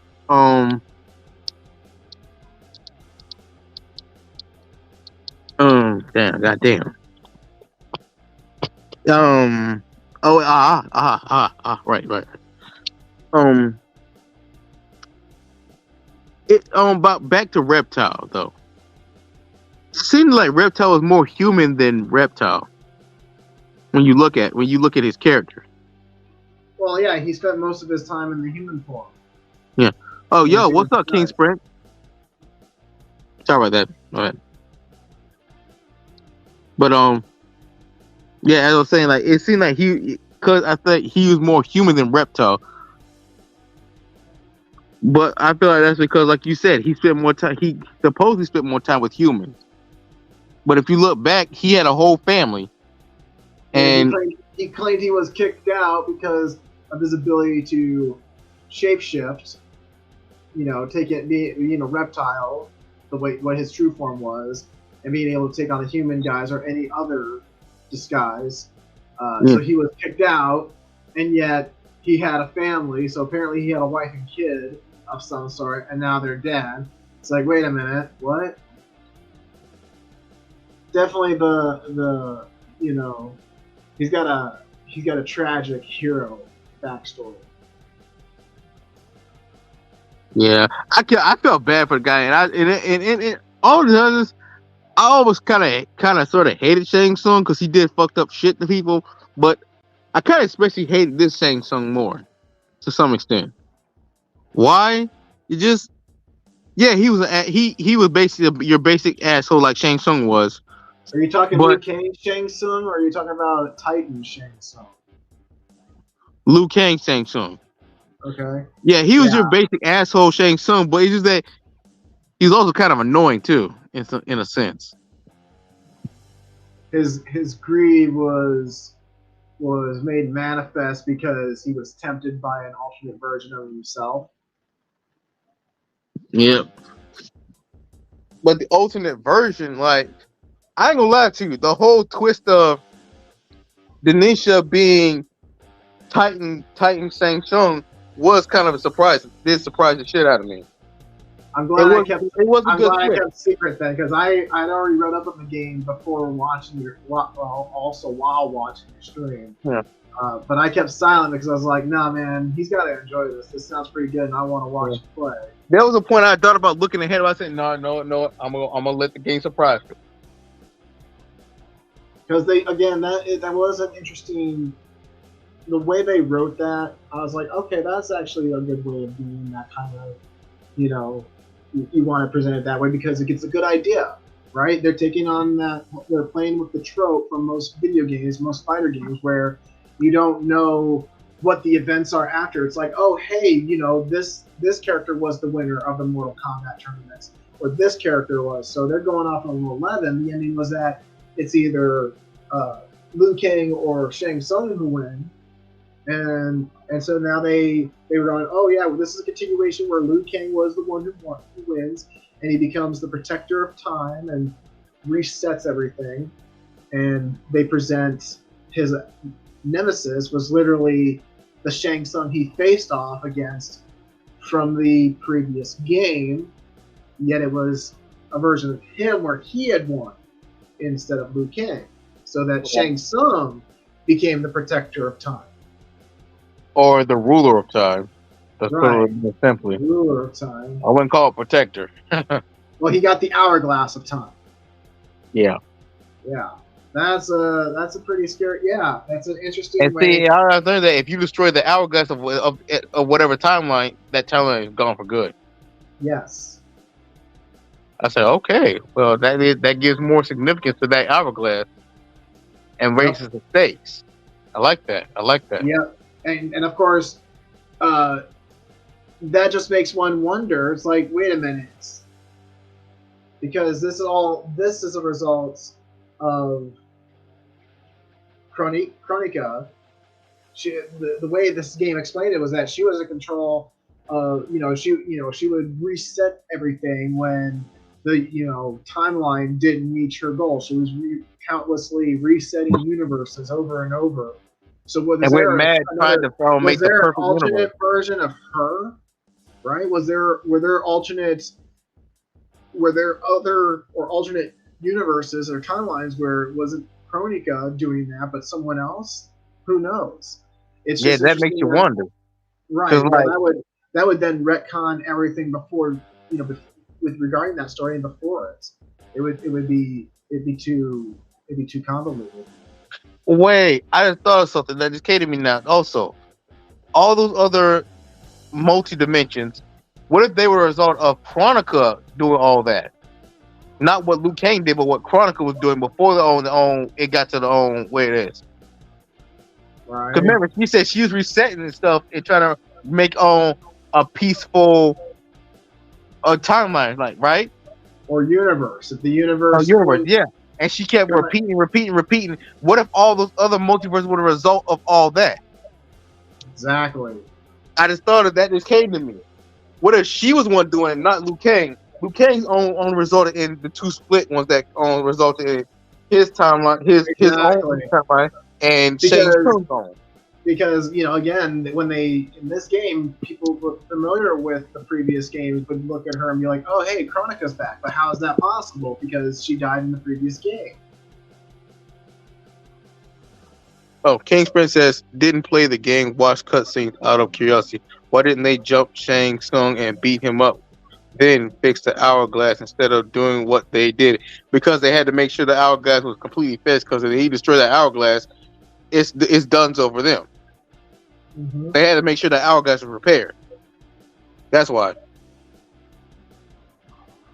Glass, not flash. Yeah.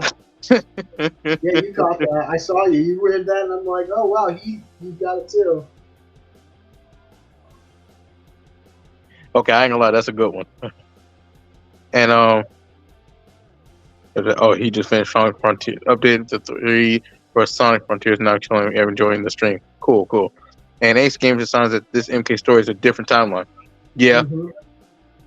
It's basically a reset of the previous events. The events in the previous game, I mean. Yeah. And Raiden was young. Sindel was not with Coach Shao Kahn. Yep. Mm-hmm. But yeah. As I say, like those other dimensions or universes were most likely the result of what Chronica was doing, not what Liu Kang did. Cause like, ain't no way. Cause I was wondering, like, how the heck did a fight like that result in all those universes? But then when they brought up the fact that Chronica was trying to create a perfect universe by redoing time constantly, I thought to myself, hold up, that had to be Chronicle that created those alternates then, not Liu Kang. Liu Kang only resulted in the two split ones that he was in his and Shang Tsung's own. Yep.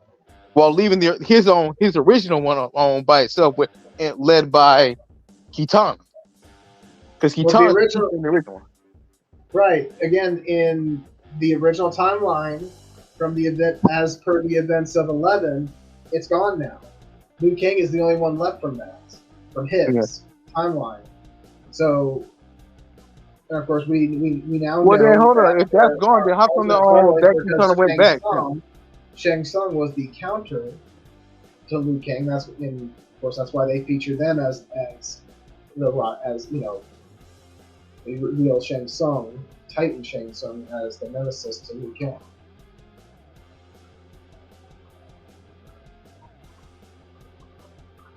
Yeah. Well, that's what I'm saying. Like, if that timeline was gone, then how come where did that on top that Kitana come from? Because literally, that Kitana came from Mortal Kombat 11 timeline. There was another Kitana in Mortal Kombat 1 in this game.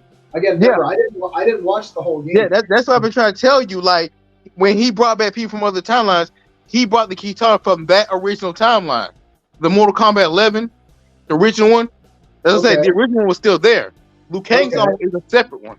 So he just created a separate one because of the events. Yes, and that okay. So again, as I mentioned, so like there's the original and there's two others. Because now again, remember, Liu Kang is only the way he is in this game because of the events with him defeating Chronica. But also at the same time, there was another Fire God Liu Kang. Right. So yeah, that original one where Liu Kang just became the god. That one I think because there's two Fire God Liu Kangs. I don't know if that Liu Kang came from the one that Kitana came from, or he's from a completely different one. It's gotta be from a completely different one. Yeah, because like I said, that goes back to Chronica doing the whole changing timelines. Because remember, she also mentioned in one of the timelines that in many timelines where Liu Kang and Raiden go butt heads and fight each other, in most of the cases, Liu Kang was killed by Raiden. But there were some cases where Liu Kang beat Raiden. Mm-hmm. It's just that Raiden beat him more times in those timelines. So yeah, this is all. Yeah, this is getting complicated, confusing already. It can get trippy. Yeah. Oh, it's still possible to jump him and prevent further damage than make repairs afterwards. Shane needs the JoJo Part 5 special treatment. I ain't gonna lie to you, I agree. I can't agree with that. I did one of that too. Like, if that's the case, they could have actually just whooped his ass and then repaired it. Yep. Because they outnumbered him. But they chose to prioritize the hourglass first because it wasn't very, very important. So I understand they prioritized it. Because once he took that out, it would have been game over right then and there. Yeah. Overall, the ending was legendary. I like it. The big fight is like a multiverse versus. Yes. It kind of was, basically. It pretty much was. Madness.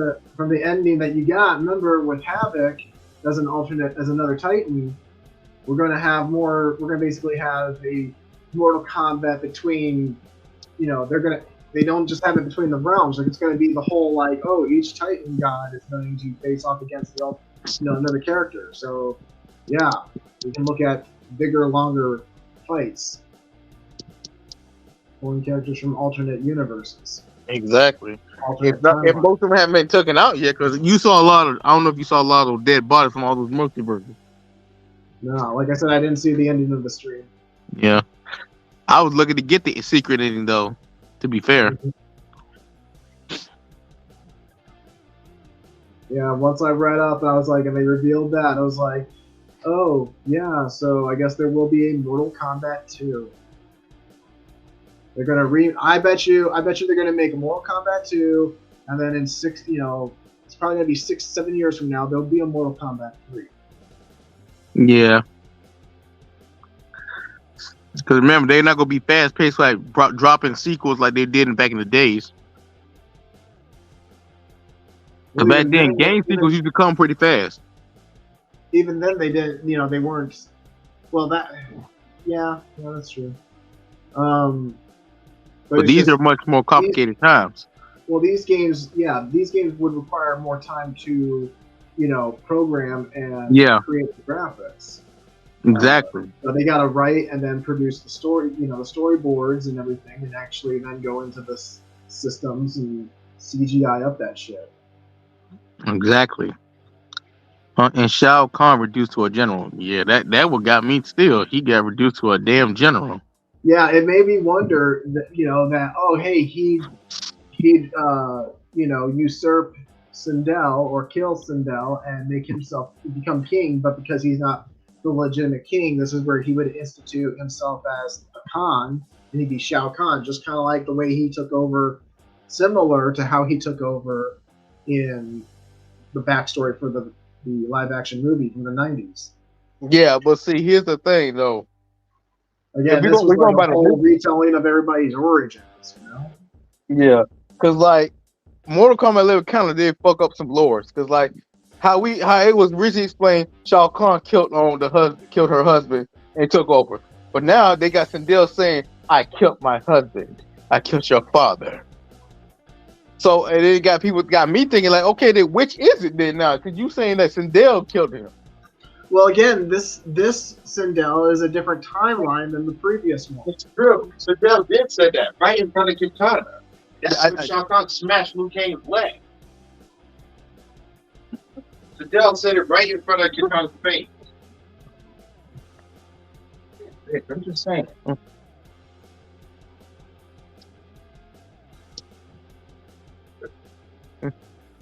But anyway,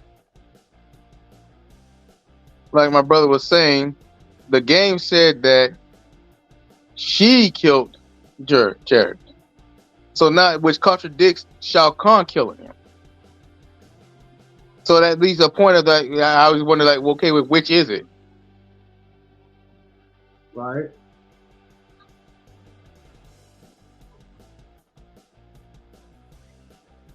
So now we're kind of like that, and that also kind of makes you think that, well, if Sindel killed Jared, then Shao Kahn wouldn't have been in the way in the original timeline where Shao Kahn would not even been in leadership then. Technically, she led the abyss to what it was, if that's the case. But then I thought to myself, what if she was saying that out of despitefulness? Just to hurt Kitana. Yeah.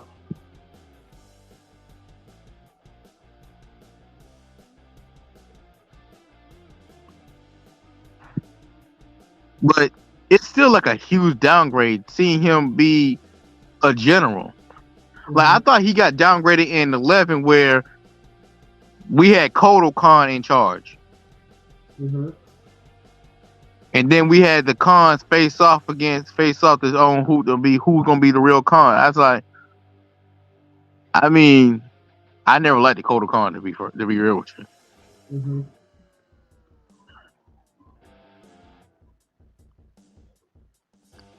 But yeah. Well, what are your thoughts? It took me a minute to realize that General Shao was Shao Kahn,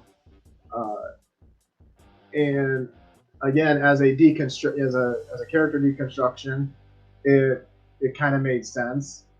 Was it worth it? Was it entertaining? That's Since I'm uncertain, I guess maybe not. Again, there's a lot of interesting ideas and concepts they had for this game and this game's story that you can see what the intent was to try and do, and some of it's hit, some of it's miss, some of it is like, yeah, maybe not so much. And then there was some that's like, yeah, why didn't they go more into this instead of focusing on other things? So yeah, because like once they, again they had Reptile like bring it because this, talk about Shao Kahn and how he's now General Shao, and how Liu Kang, all this is Liu Kang's doing as a god. It's just interesting. Because then you come like again, another example is Reptile, and he's working for Shang Tsung, which was another, as we mentioned before, it was just another reminder of, oh hey, is this a reference to how they incorporated Reptile to work for Shang Tsung in the live action movie back in the day?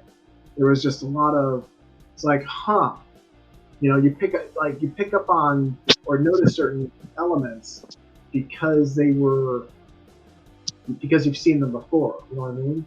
So seeing that interchange and the deconstruction with Reptile as a tragic hero, kind of, and he's only working for the bad guy because he's a slave. It's like, yeah, that when he first said, "You're a prisoner, I'm a slave," it's like, because they're like, why are you working for this? Why are you doing this? It's like, are they literally trying to plead to his humanity? So, and then Reptile he retorts. He's like, "You're a prisoner, I'm a slave." It's like, wow. Again, I was just picking up on those vibes, and he's like, okay, they're trying to write the characters a certain way to explore certain aspects of them in these, when they're presented or faced with An emasculated version of Shao Kahn, basically. Yes, again, like I mentioned, a way when Liu Kang tried to reveal Sindel the truth, like he created this timeline. It's like, yeah, in my original timeline before I got these the hourglass of time to reset everything. In my, when I first met you, you were the wife of Shao Kahn. Well, I redid everything, and now you're the queen, and he's your loyal, subservient follower. It's like, yeah, it was just like I was trying to explain. I was trying to share earlier. It's like that dichotomy in that reversal. It was like he was presenting, because he didn't say, because like you're mentioning, and again, this isn't an unacknowledgement or ignoring the fact that she was married to King Jared and he had died prior to the events of this game. when we're introduced to everybody. Yeah, where the police was pretty I much mean, already but established. again, this is a retelling of all the characters' origin stories. So we had always known of Queen Sindel. Queen Sindel, when she was first introduced, was the wife of Shao Kahn, the king of Outworld. Raiden was the god of thunder, or lightning, and Raiden. And I mean, either one is good. I mean, that's, you know, even in Japanese, the name is associated with the god of lightning. Sure. So to see him as just some farm boy, now it was kind of interesting when they started the game, and that's why, you know, I stuck around. It's like I was already picking up on the vibes, but I was seeing Luke, you know, Kung Lao, and Raiden together, like friends, like best buds. They grew up in the village together. It's like, oh, okay, where are we gonna go with this? I mean, he had lightning powers, but it was through an amulet. Right. I mean, heck, you know, Kung Lao figured out, you know, we see how Kung Lao came up with his iconic hat. Yep. We get to see how Kenshi gets blinded. We get to see how Johnny Cage went from being a down and out martial arts actor to being a hero of Earthrealm. I feel like Johnny Cage will make a comeback though, career wise. Right. We get to see how some of our favorite characters get to meet up and have their first encounters with a lot of other popular and even more recent characters from the franchise. It's like, you know, everybody's getting new origin stories. Yeah, with the exception of Johnny, of course, because his story is pretty much the same. You know, some of them aren't very good. Some of them are pretty good. And then, of course, some of them are missing. Like, again, like we mentioned earlier, Sonya and Jax won't be present. Hell, I don't think there was a mention of Kano. Kano was name dropped as, like, you know, when Luke Cage was talking about what could have what if. Yeah. Yeah, as a what if sense, but not as in like he wasn't name dropped as like a character, but he probably is a character. He was just name dropped as a what if of who else could have became a god or something like that. Yeah. That's just saying like it could be anybody. Yep. So in the end though, did you find the game entertaining? Did you enjoy it? Yeah, I enjoyed it. I still found enjoyment in it. I had fun raging as well. Yeah. I just wish it was longer. Yeah, I agree. It did feel, again, as I mentioned before, it felt like it was going pretty quick. It was very fast paced. Yeah. And also it did have its moments where, you know, for those who are in, you know, who appreciate the lore and the fandom around certain characters, you know, it had its moments where it's like, oh, hey, I would be interested in seeing where they're going with this plot line or where we're going to go with that character. Like you want to see, you know, they had its moments where you wanted to see more. Exactly. But yes, I agree with you. There were a lot of vibes, a lot of things and details that were being picked up at, hints and subtleties and nuances that are like a bit over the top, so they weren't so subtle or nuanced. And also, I noticed there was a lot of female representation, which ain't bad. It's just that I felt like they did more for her. Like, they either did enough or did too much. Well, again, they had Queen Sindel of Outworld. Yeah. So I feel like that was a good way to open up the throw in female enough, or at least half enough female representation, by also making Sindel queen. So I can see the idea, like. Well, yeah, I mean that's what we know. I mean, everybody knows her as Sindel, but I mean a lot of people refer to her as Queen Sindel. But what I didn't get is what really got me is that the whole gender swap thing at near the end. Yeah. Like I understand you try to do this is part of the whole multiverse type of shit, but still, Yeah, because you mentioned that there was a female raid. female Raiden, female Scorpion, female Sub-Zero, female Johnny Cage, female I think Reptile as well. There was also God versions of certain characters as well. Lightning Who God, else? Who else? Lightning God Scorpion, Lightning God Sub-Zero. What? Yeah, Lightning God Sub-Zero. I think yeah.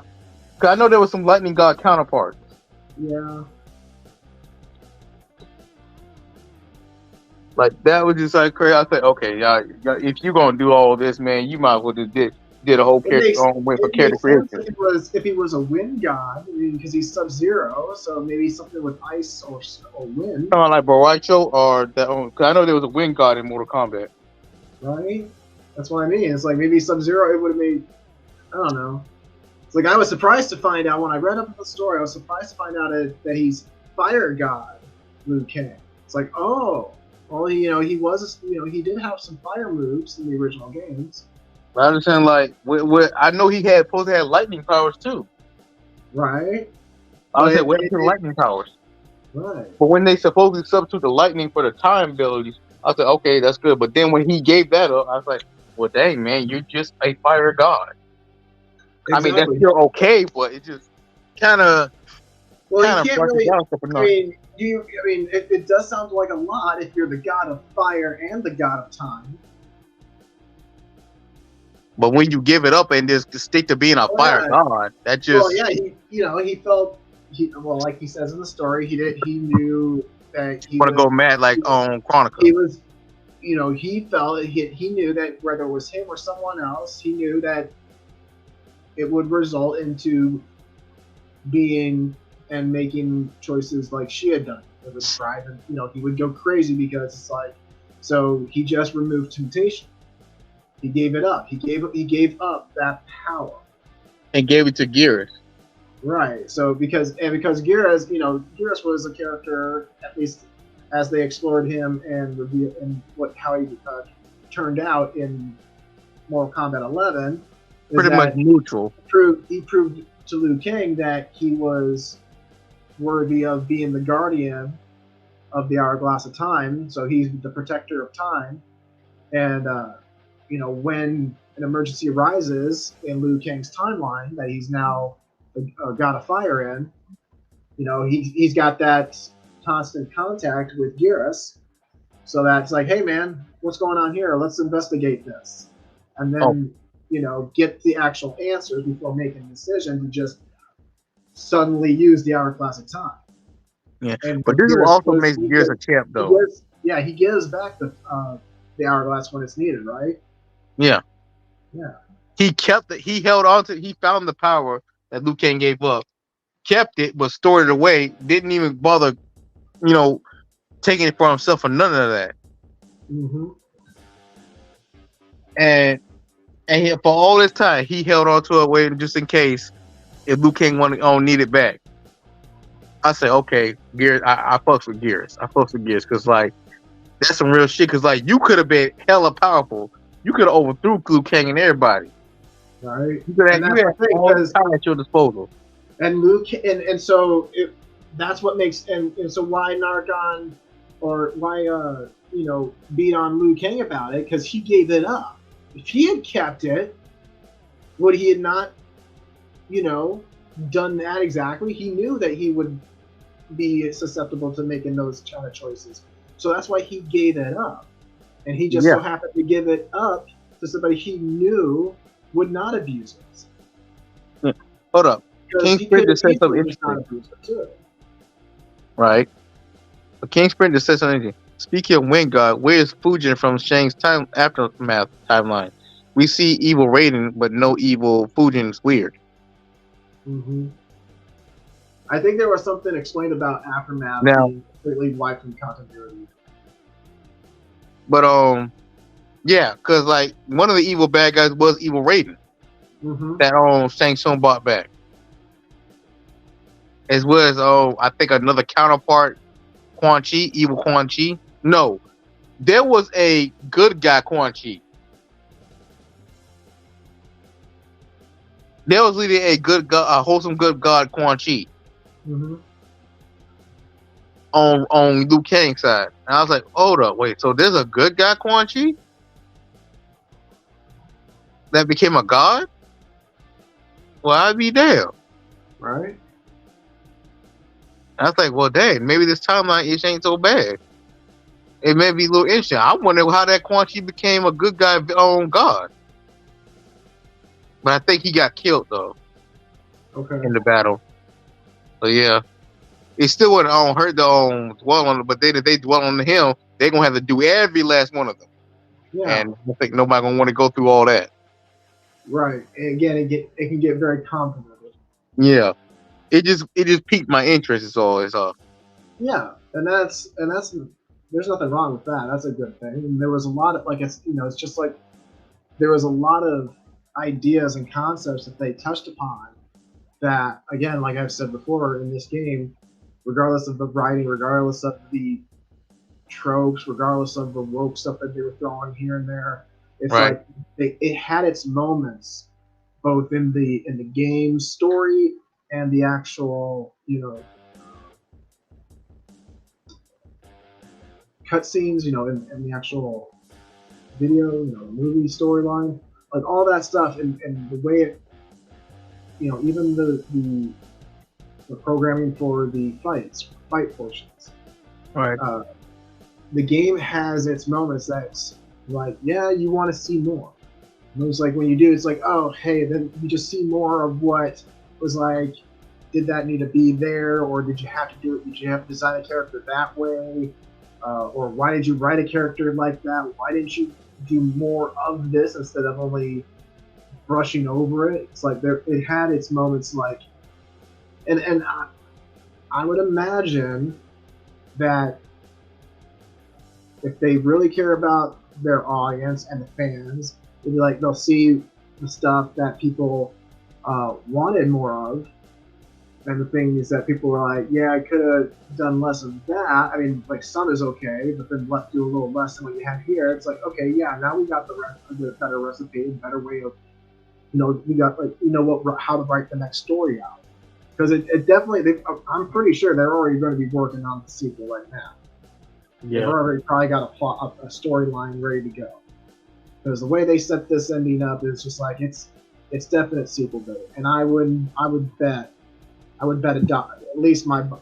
I'd be like, yeah, there's definitely going to be a Mortal Kombat 3. They're going to do a trilogy of this.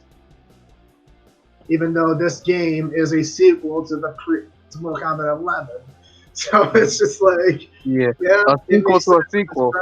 Right. It would make sense that this franchise would continue coming up with new ideas for sequels.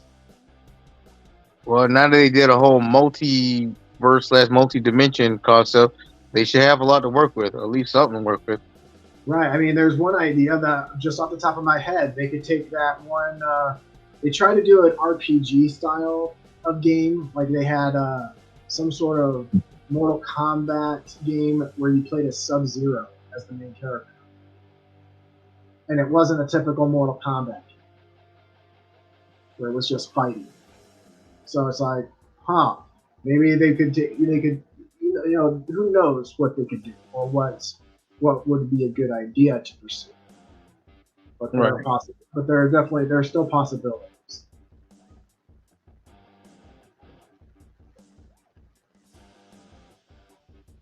Ooh. My God, we've been doing this for 2 hours now. Wow. I didn't expect to go this way. Well, that's been a pretty good conversation. Definitely appreciate you, coming up with the idea to do a review and rants over your stream. I definitely enjoyed being there, watching it, and getting to see what Mortal Kombat 1 had to offer. Right. Like, imagine if they dig themselves in a hole the next game and restart the timeline again. Yeah, it's like, yep. Okay, obviously you don't have any ideas to use then. Why are you writing? Like, what's the point of writing if you got no more ideas? Yeah, and you have to restart the timeline again. Ugh. What would it be? It'd be Raiden becoming Fire God Liu Kang's successor, so he becomes the God of Lightning again. Yeah, that kind of would be like. Now we're just back to the very beginning again, like it was when it was presented to us from the start. Like I feel like that'd be the best way to kill a franchise, an iconic franchise, by doing some shit like that. Right. It would. One would almost expect that Fire God Liu Kang is training Kung Lao and Raiden eventually over the course of this storylines series to end it where he becomes a god again.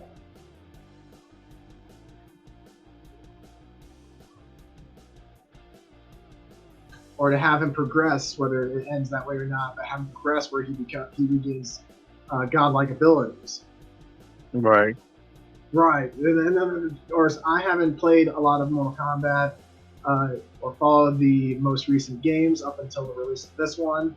When it got announced, it's like, oh, hey, there's some more interesting stuff about Mortal Kombat. So I was not aware that they did that twice already with Raid. Yeah. But to answer your question on King Spread about the whole Afterlife Evil Raiden and Fujin, the most likely that Raiden was probably the evil his version of Evil Raiden in his timeline. Because when you think about it, everybody was evil in Shang Tsung's timeline. So 9 and 10, both the Evil Raiden and Evil Fujin probably still existed in Shang Tsung's, whereas they're not existing in Liu Kang's.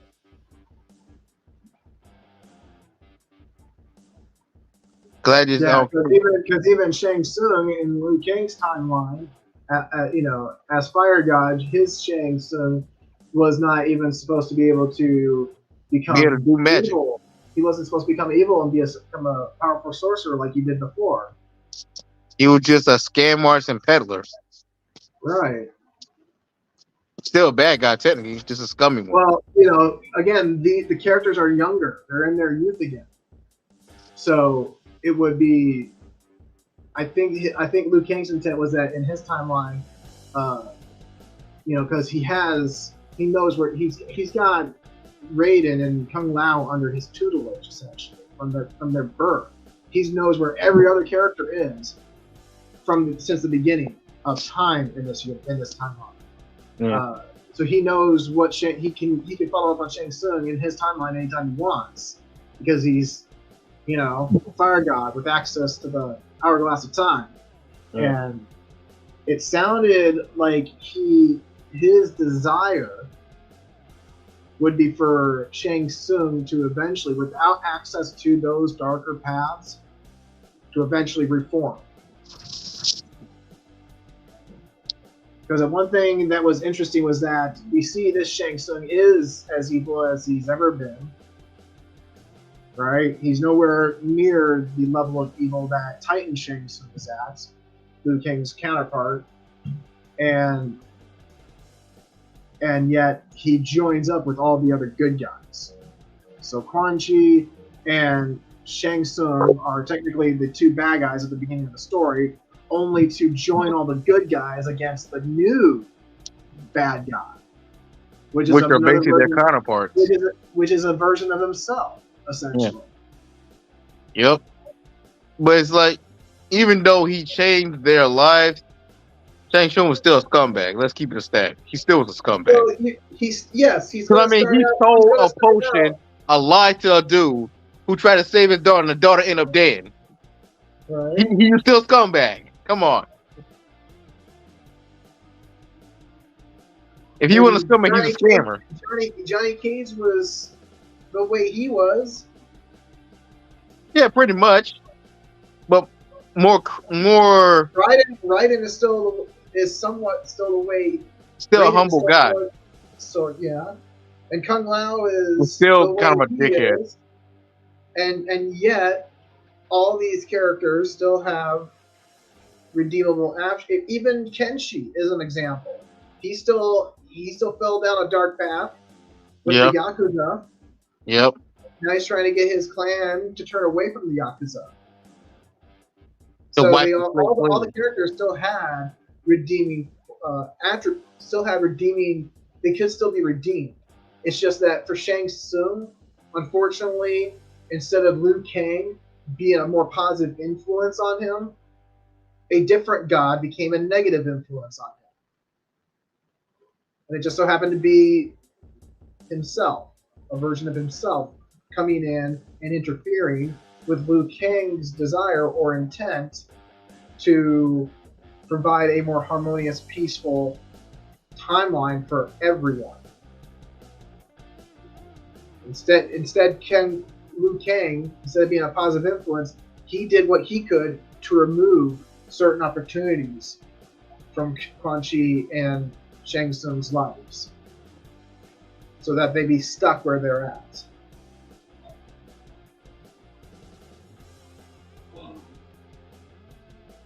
Only Shang Tsung, only a more evil, godlike version of Shang Tsung invaded and influenced both individuals to give in to their desires for more power, give in to their greed and their lust. Yep. But because again, in the end, how they were tempted, they chose Liu Kang. They joined forces with Liu Kang against the one who would influence them to make the choices that resulted in this. not that they didn't have much choice, because yeah. Well, if he had never influenced them to make the choices to team up together to try and overthrow Sindel, they wouldn't have gone. They wouldn't have made this whole story would not even take place. True. So it's essentially it's basically an antagonist who's influenced by a secondary antagonist, and it's an interesting concept to have that because then you've got it is an interesting way of writing out the story because again this is a fighting game where the stories, especially in a lot of different fighting games, you get different experiences because you can experience the story from the perspective of different characters that you choose to play as when it comes to single player mode. All right, but this one is where you get to play each and every or individual character up against almost every single one in each individual character with a reimagining of their origins. Because you not only got to play as Kung Lao against Raiden, and then later you got to play Raiden for a chapter as where you got to go up against Johnny Cage, Kenshi, and then Kung Lao again. And then you're playing Raiden when you go to the Mortal Kombat tournament in Outworld, right? And so you face off against all those characters, and then as certain other characters, like you even played Li Mei, right? Right. Yeah. So you get to play all these throughout the way the plot was written. I was like, this is an interesting way of allowing, for a single player. It was a very interesting way of writing out the single player story mode, where you didn't just. It wasn't that you got to pick a character and then play through the tournament and then, the cutscenes. No, it was that you're playing. It was like playing an RPG essentially, and then for specific fights and encounters, or you would be playing a certain character or two for a set number of chapters of the story. And that was like, because not only did you, because then you also played as the demon chick in the white outfit, right? Right. Yeah, you get to play as all these different characters as part of the story. So then it presents it all in a more uniform way instead of having things look completely different because you're playing as one character throughout the entire encounter or set of encounters. The way they wrote her background and her character was just there's a lot to say about all the characters. Even Ronnie D has been pointing that out this evening that characters essentially got shafted in certain regards, whether it was their looks or their position in society or how they were written.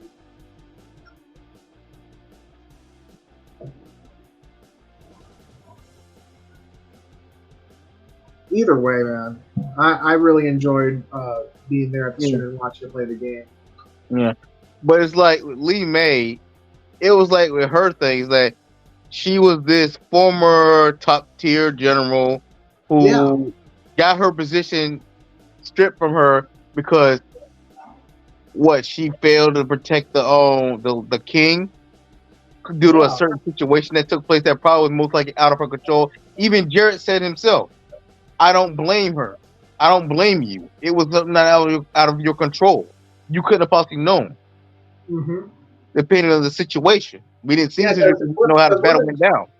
Yeah, because that was the thing, Ermac, right? When they battled Ermac, and then he had his when they defeated him, they're like, "Oh, his soul." They had Jarrett's soul, and Jarrett ended up taking over.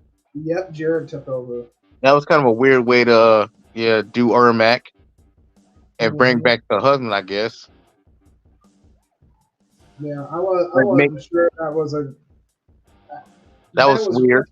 It was one aspect of the writing that made had me question things. Yeah,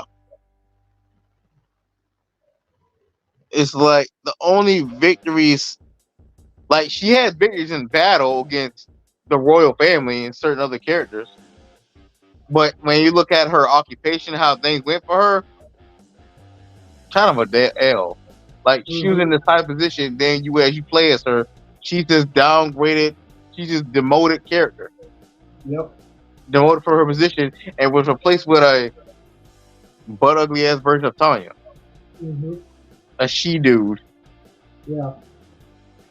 Who hardly gets any W's herself. Exactly. A lot of characters got a lot of L's. I mean, we were talking about how General Shao, Shao Kahn essentially got an L. He was demoted essentially. Shao Kahn really never got no W. Like I just said, it's pointed out. Exactly. That's what I'm getting at. Like I said, like Shao Kahn was the most emasculated character in the daggone game, in the daggone story. He was the most disrespected, shafted, and emasculated. I did like the way, because it was obvious the way he's written that he's going to be an antagonist, right? But the way the story was coming off, it's like, oh, in this timeline, his background is that his family is honorable, noble. They care about the empire and serving with distinction and loyalty, and yet he proves to be just as fallible as ever. That he would give in, that he would allow his pride and ego, Agreed. that he would indulge in his sense of ego, to give it, to allow his pride to think that, oh, if my empire requires it. And Rain was kind of a bitch. I ain't gonna lie to you. Rain was a bitch. Like, I mean, he wasn't done that good in the original.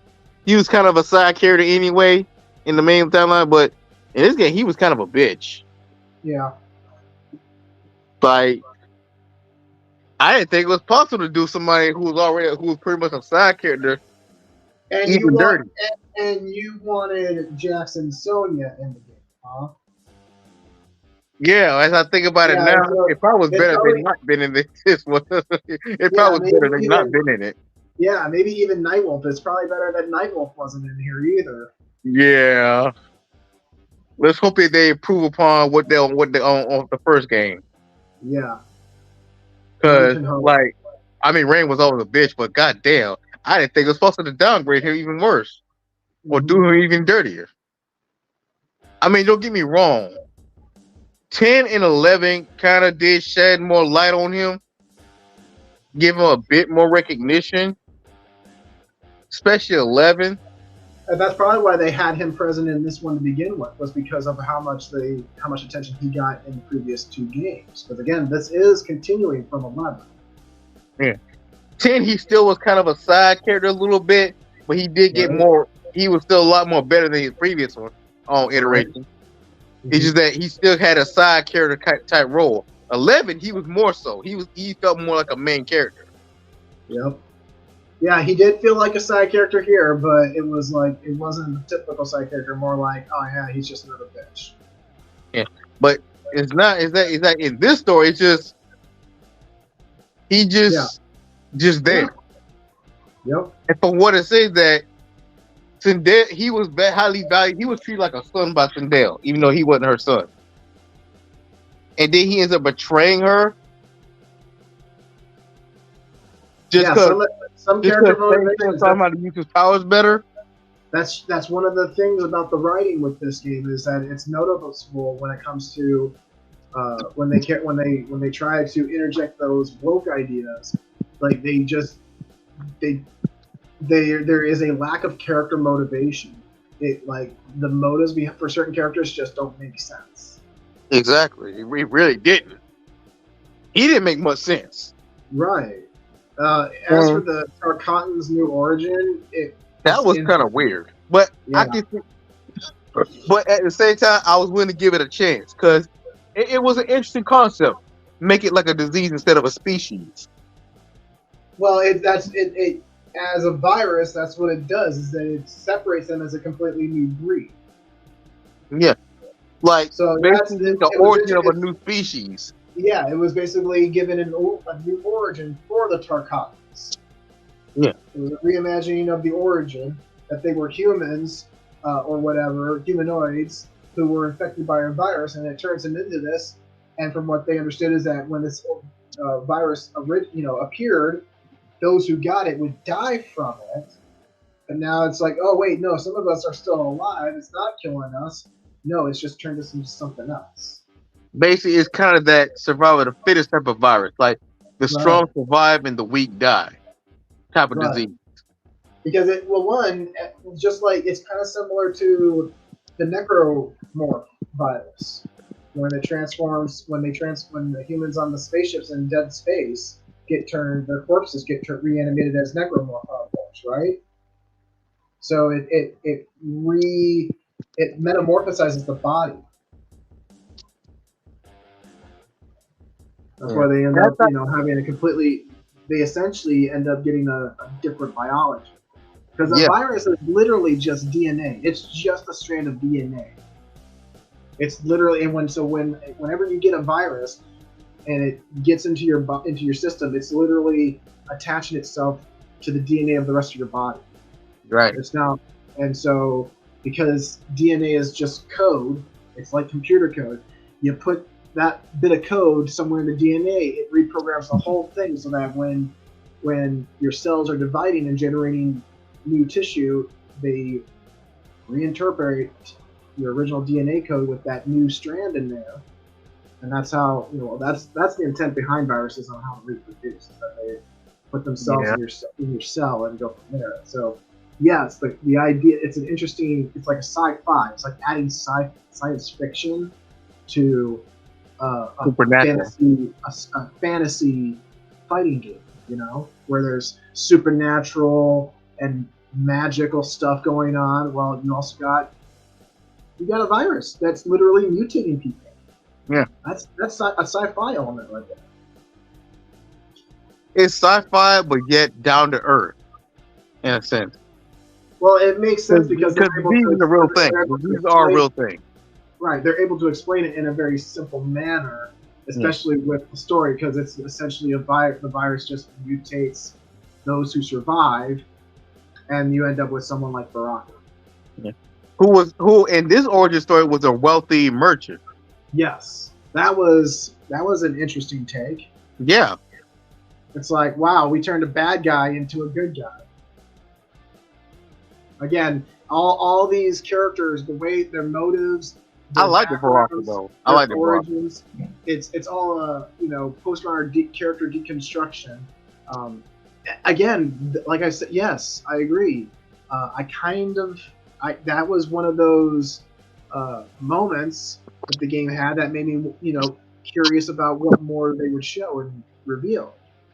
Because again, with the character interactions, you had Baraka with Kenshi and Johnny Cage, in the cell, right? And then they were talking to Reptile on the other side. So then you have all these different characters with different backgrounds, and we're all learning of their new origins, and now they're interacting with each other. So we got to see some of the misunderstanding and the miscommunication. It's like, oh yeah, Reptile, he's working for the bad guy, so they automatically perceiving him as a bad guy, and he's like, no, I'm a slave. You know, I'm in no better position than you are behind those bars. Only for him to find out, Shang Tsung says, yeah, I already killed your family. Now I'll let you join them. Like I said, Shang Tsung is still pretty much a scumbag. Well, once he's given the opportunity to be the way he was, of course he would choose this.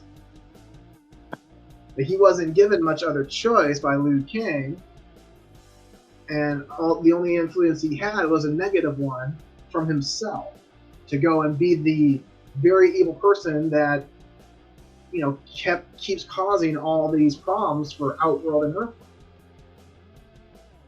But speaking of that, on that concept, let's talk about his other sorcerer counterpart, Quan Chi.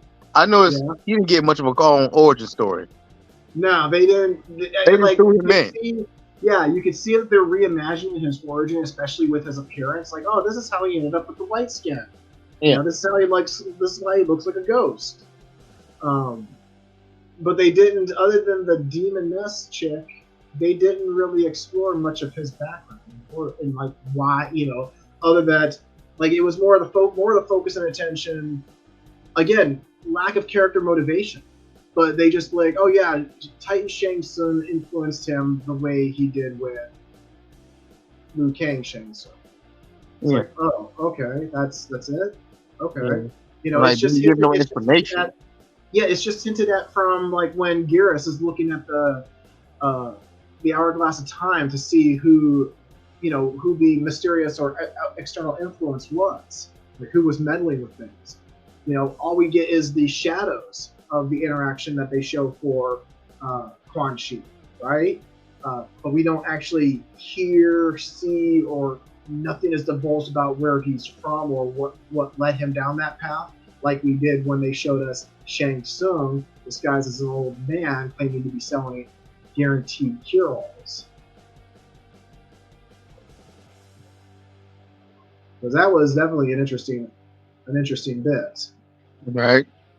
And then, just like a movie, it did a transition cut, and we get young Raiden and young Kung Lao on the farm. Exactly.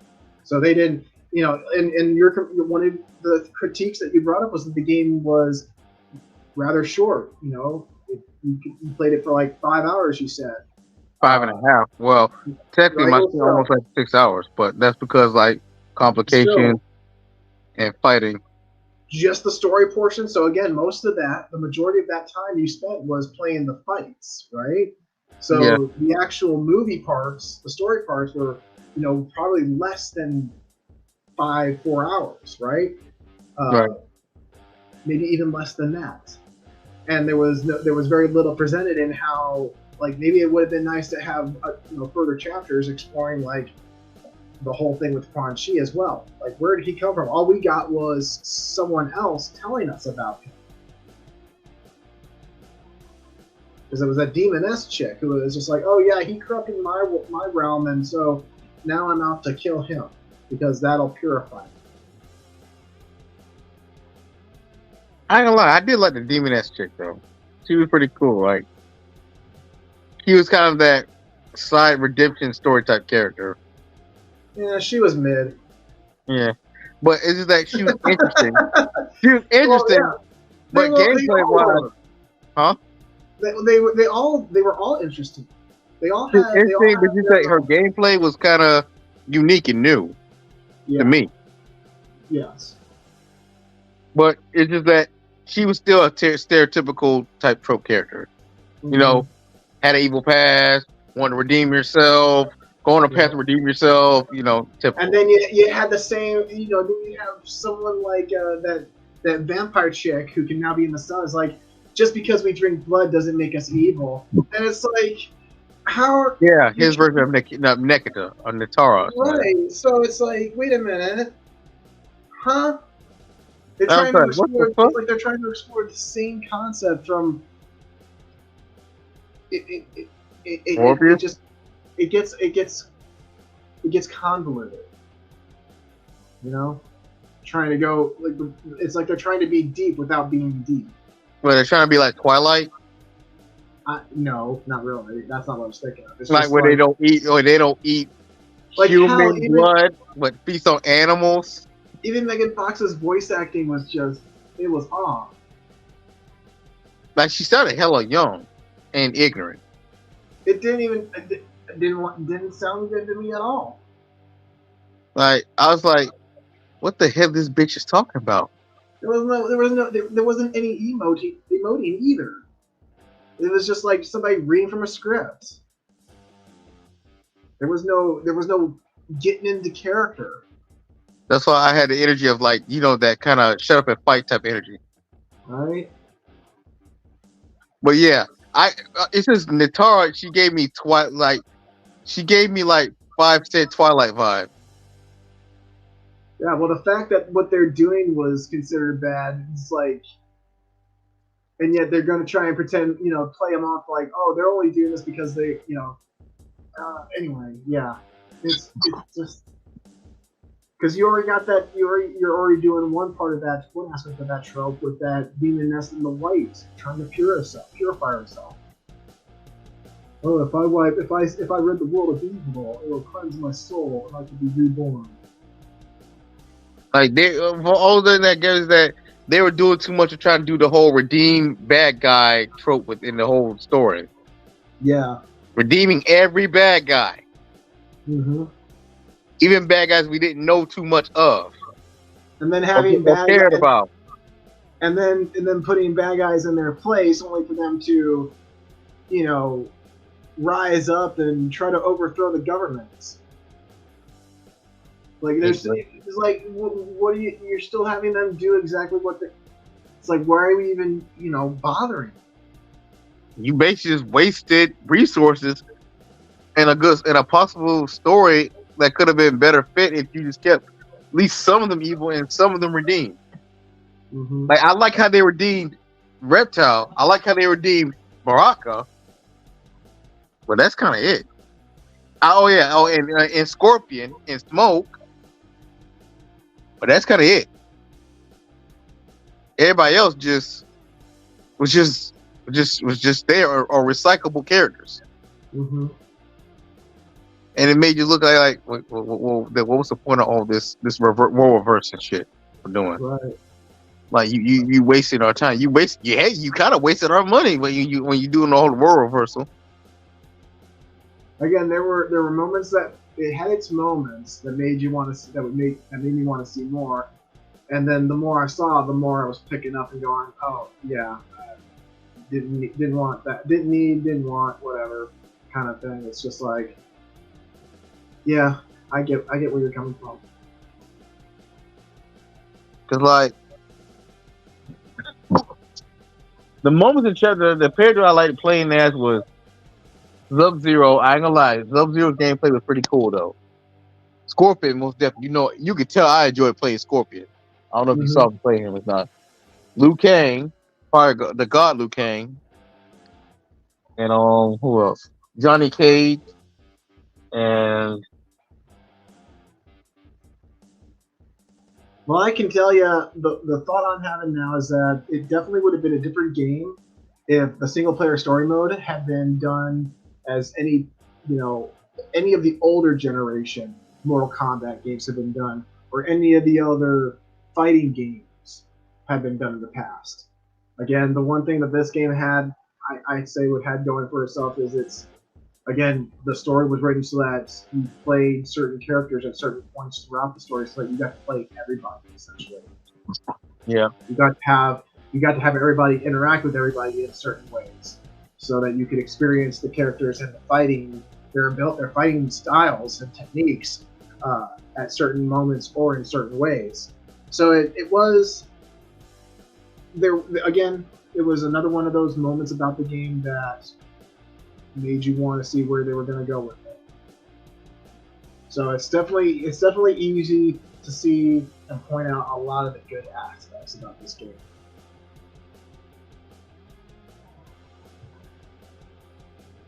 Yeah. I noticed that certain bad guys or certain characters in the story didn't get no W's in battle. Mm-hmm. Well, Other obviously than Shao Kahn. you wouldn't have a plot if the bad guys win. Like, no, because there's one where a bad guy won, but the plot still go on. Like, wins a fight, and the story goes on. Like, wait, Right, they kept it even. Right, but I'm talking about overall, the bad guys aren't supposed to get the W in the end.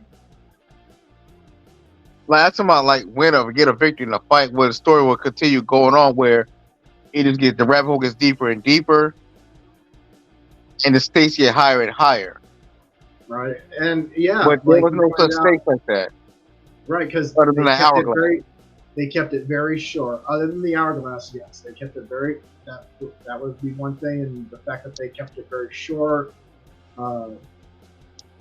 It could have been a longer game, and if it had been a longer game, I would imagine that's something that they probably could have used in terms of making it longer, is giving the bad guys some like as per the plot, to be more to have more victories, to drag out the story, because that's the only way you can get the stakes raised, is to have the story take much longer time to resolve any conflicts. Right. And that right there would be an issue with the writing itself, because that's the only way to fix that, is to do better writing so that it ends up being a longer story. Because otherwise, if you just tack things on here and there, you'll end up with plot holes or things that just don't make sense. Kind of like how some character motivations in this story just didn't make sense. Right. Not all of them, not a lot of them, but some of them. There was here and there. There was hits and misses. There was good things and bad things about the game.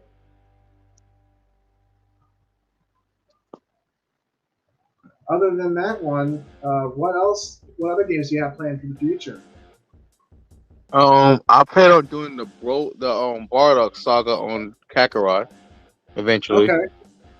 You're gonna be doing it. What about? Do you have anything planned for this month? Anything spooky for October?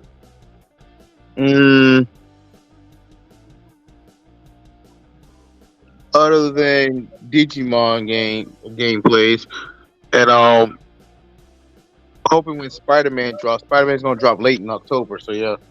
Okay. And what else? I was thinking about streaming Catherine's Body. There you go.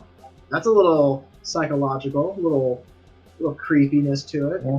Or what else?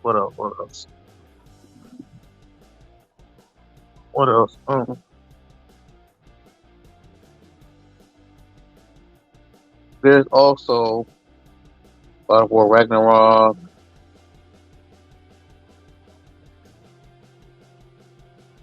Well, I only ask because it is October. It's only the second day, so there's still some time to decide on something special if you want it to be seasonal. Otherwise, like, I didn't find out until today that there is a Friday the 13th again this year. Well, yeah, I found out about that too.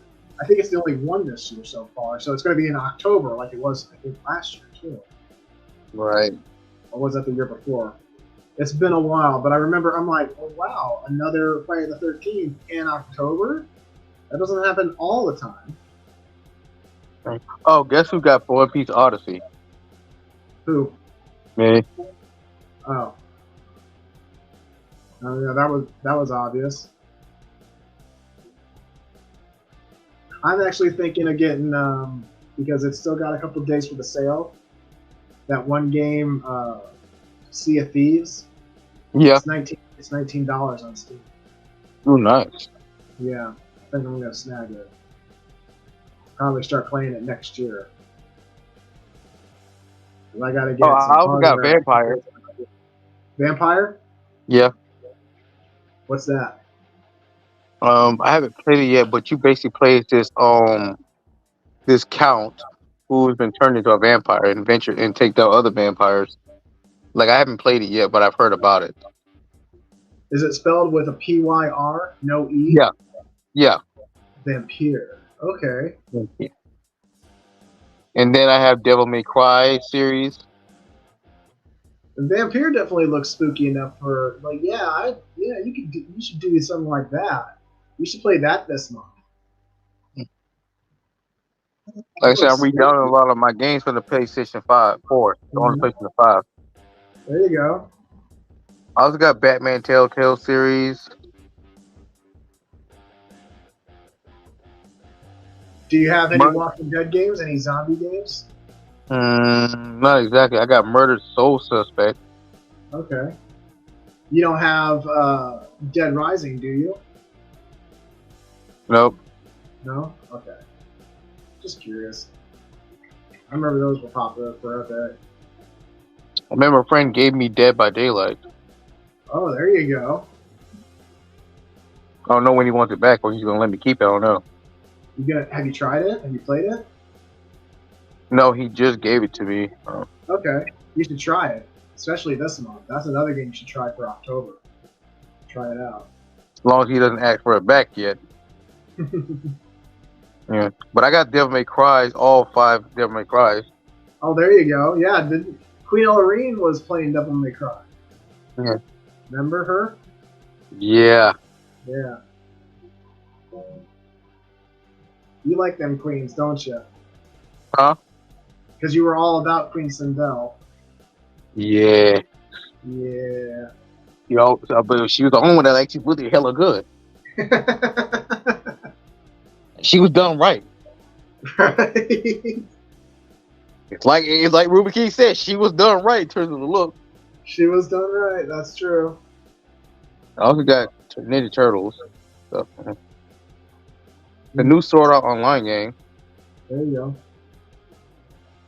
And the new Assassin's Creed game, Mirage. Oh, okay. I love Assassin's Creed. Yep, I got another friend who also likes that series. You're not serious about playing Dead by Daylight, are you? That's an insane horror game. And I got Trey Toyomi. What's Trey Toyomi? Trek Toyomi. What's Trey Toyomi? And then, Tokyo Ghoul as well. Tokyo Ghoul. There you go. There's another one. So you got plenty. You got quite a few games that would fit for like a spooky theme for October if you wanted to do something like that. Yep. Yeah. It looks like you got a lot on your plate. Well, I've had a good time with the talk. I think this is where I'm going to call it for now. Yeah, I think this is where I need to stop too. I get ready for tonight's stream. Well, thank you very much for sharing. Thanks for letting me back aboard for a chat about Mortal Kombat 1. No problem, buddy. All right. Thanks for being on here. My pleasure. Thanks for having me. No problem. All right. You take care. Peace out. You too.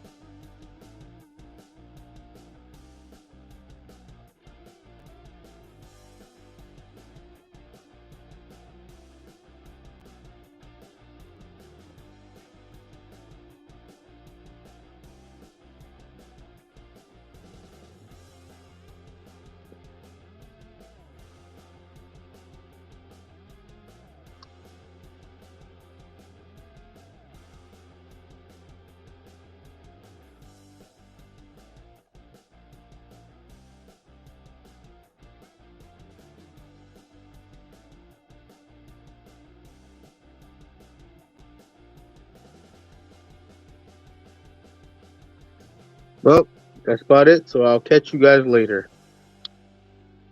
Hope you guys enjoyed the stream.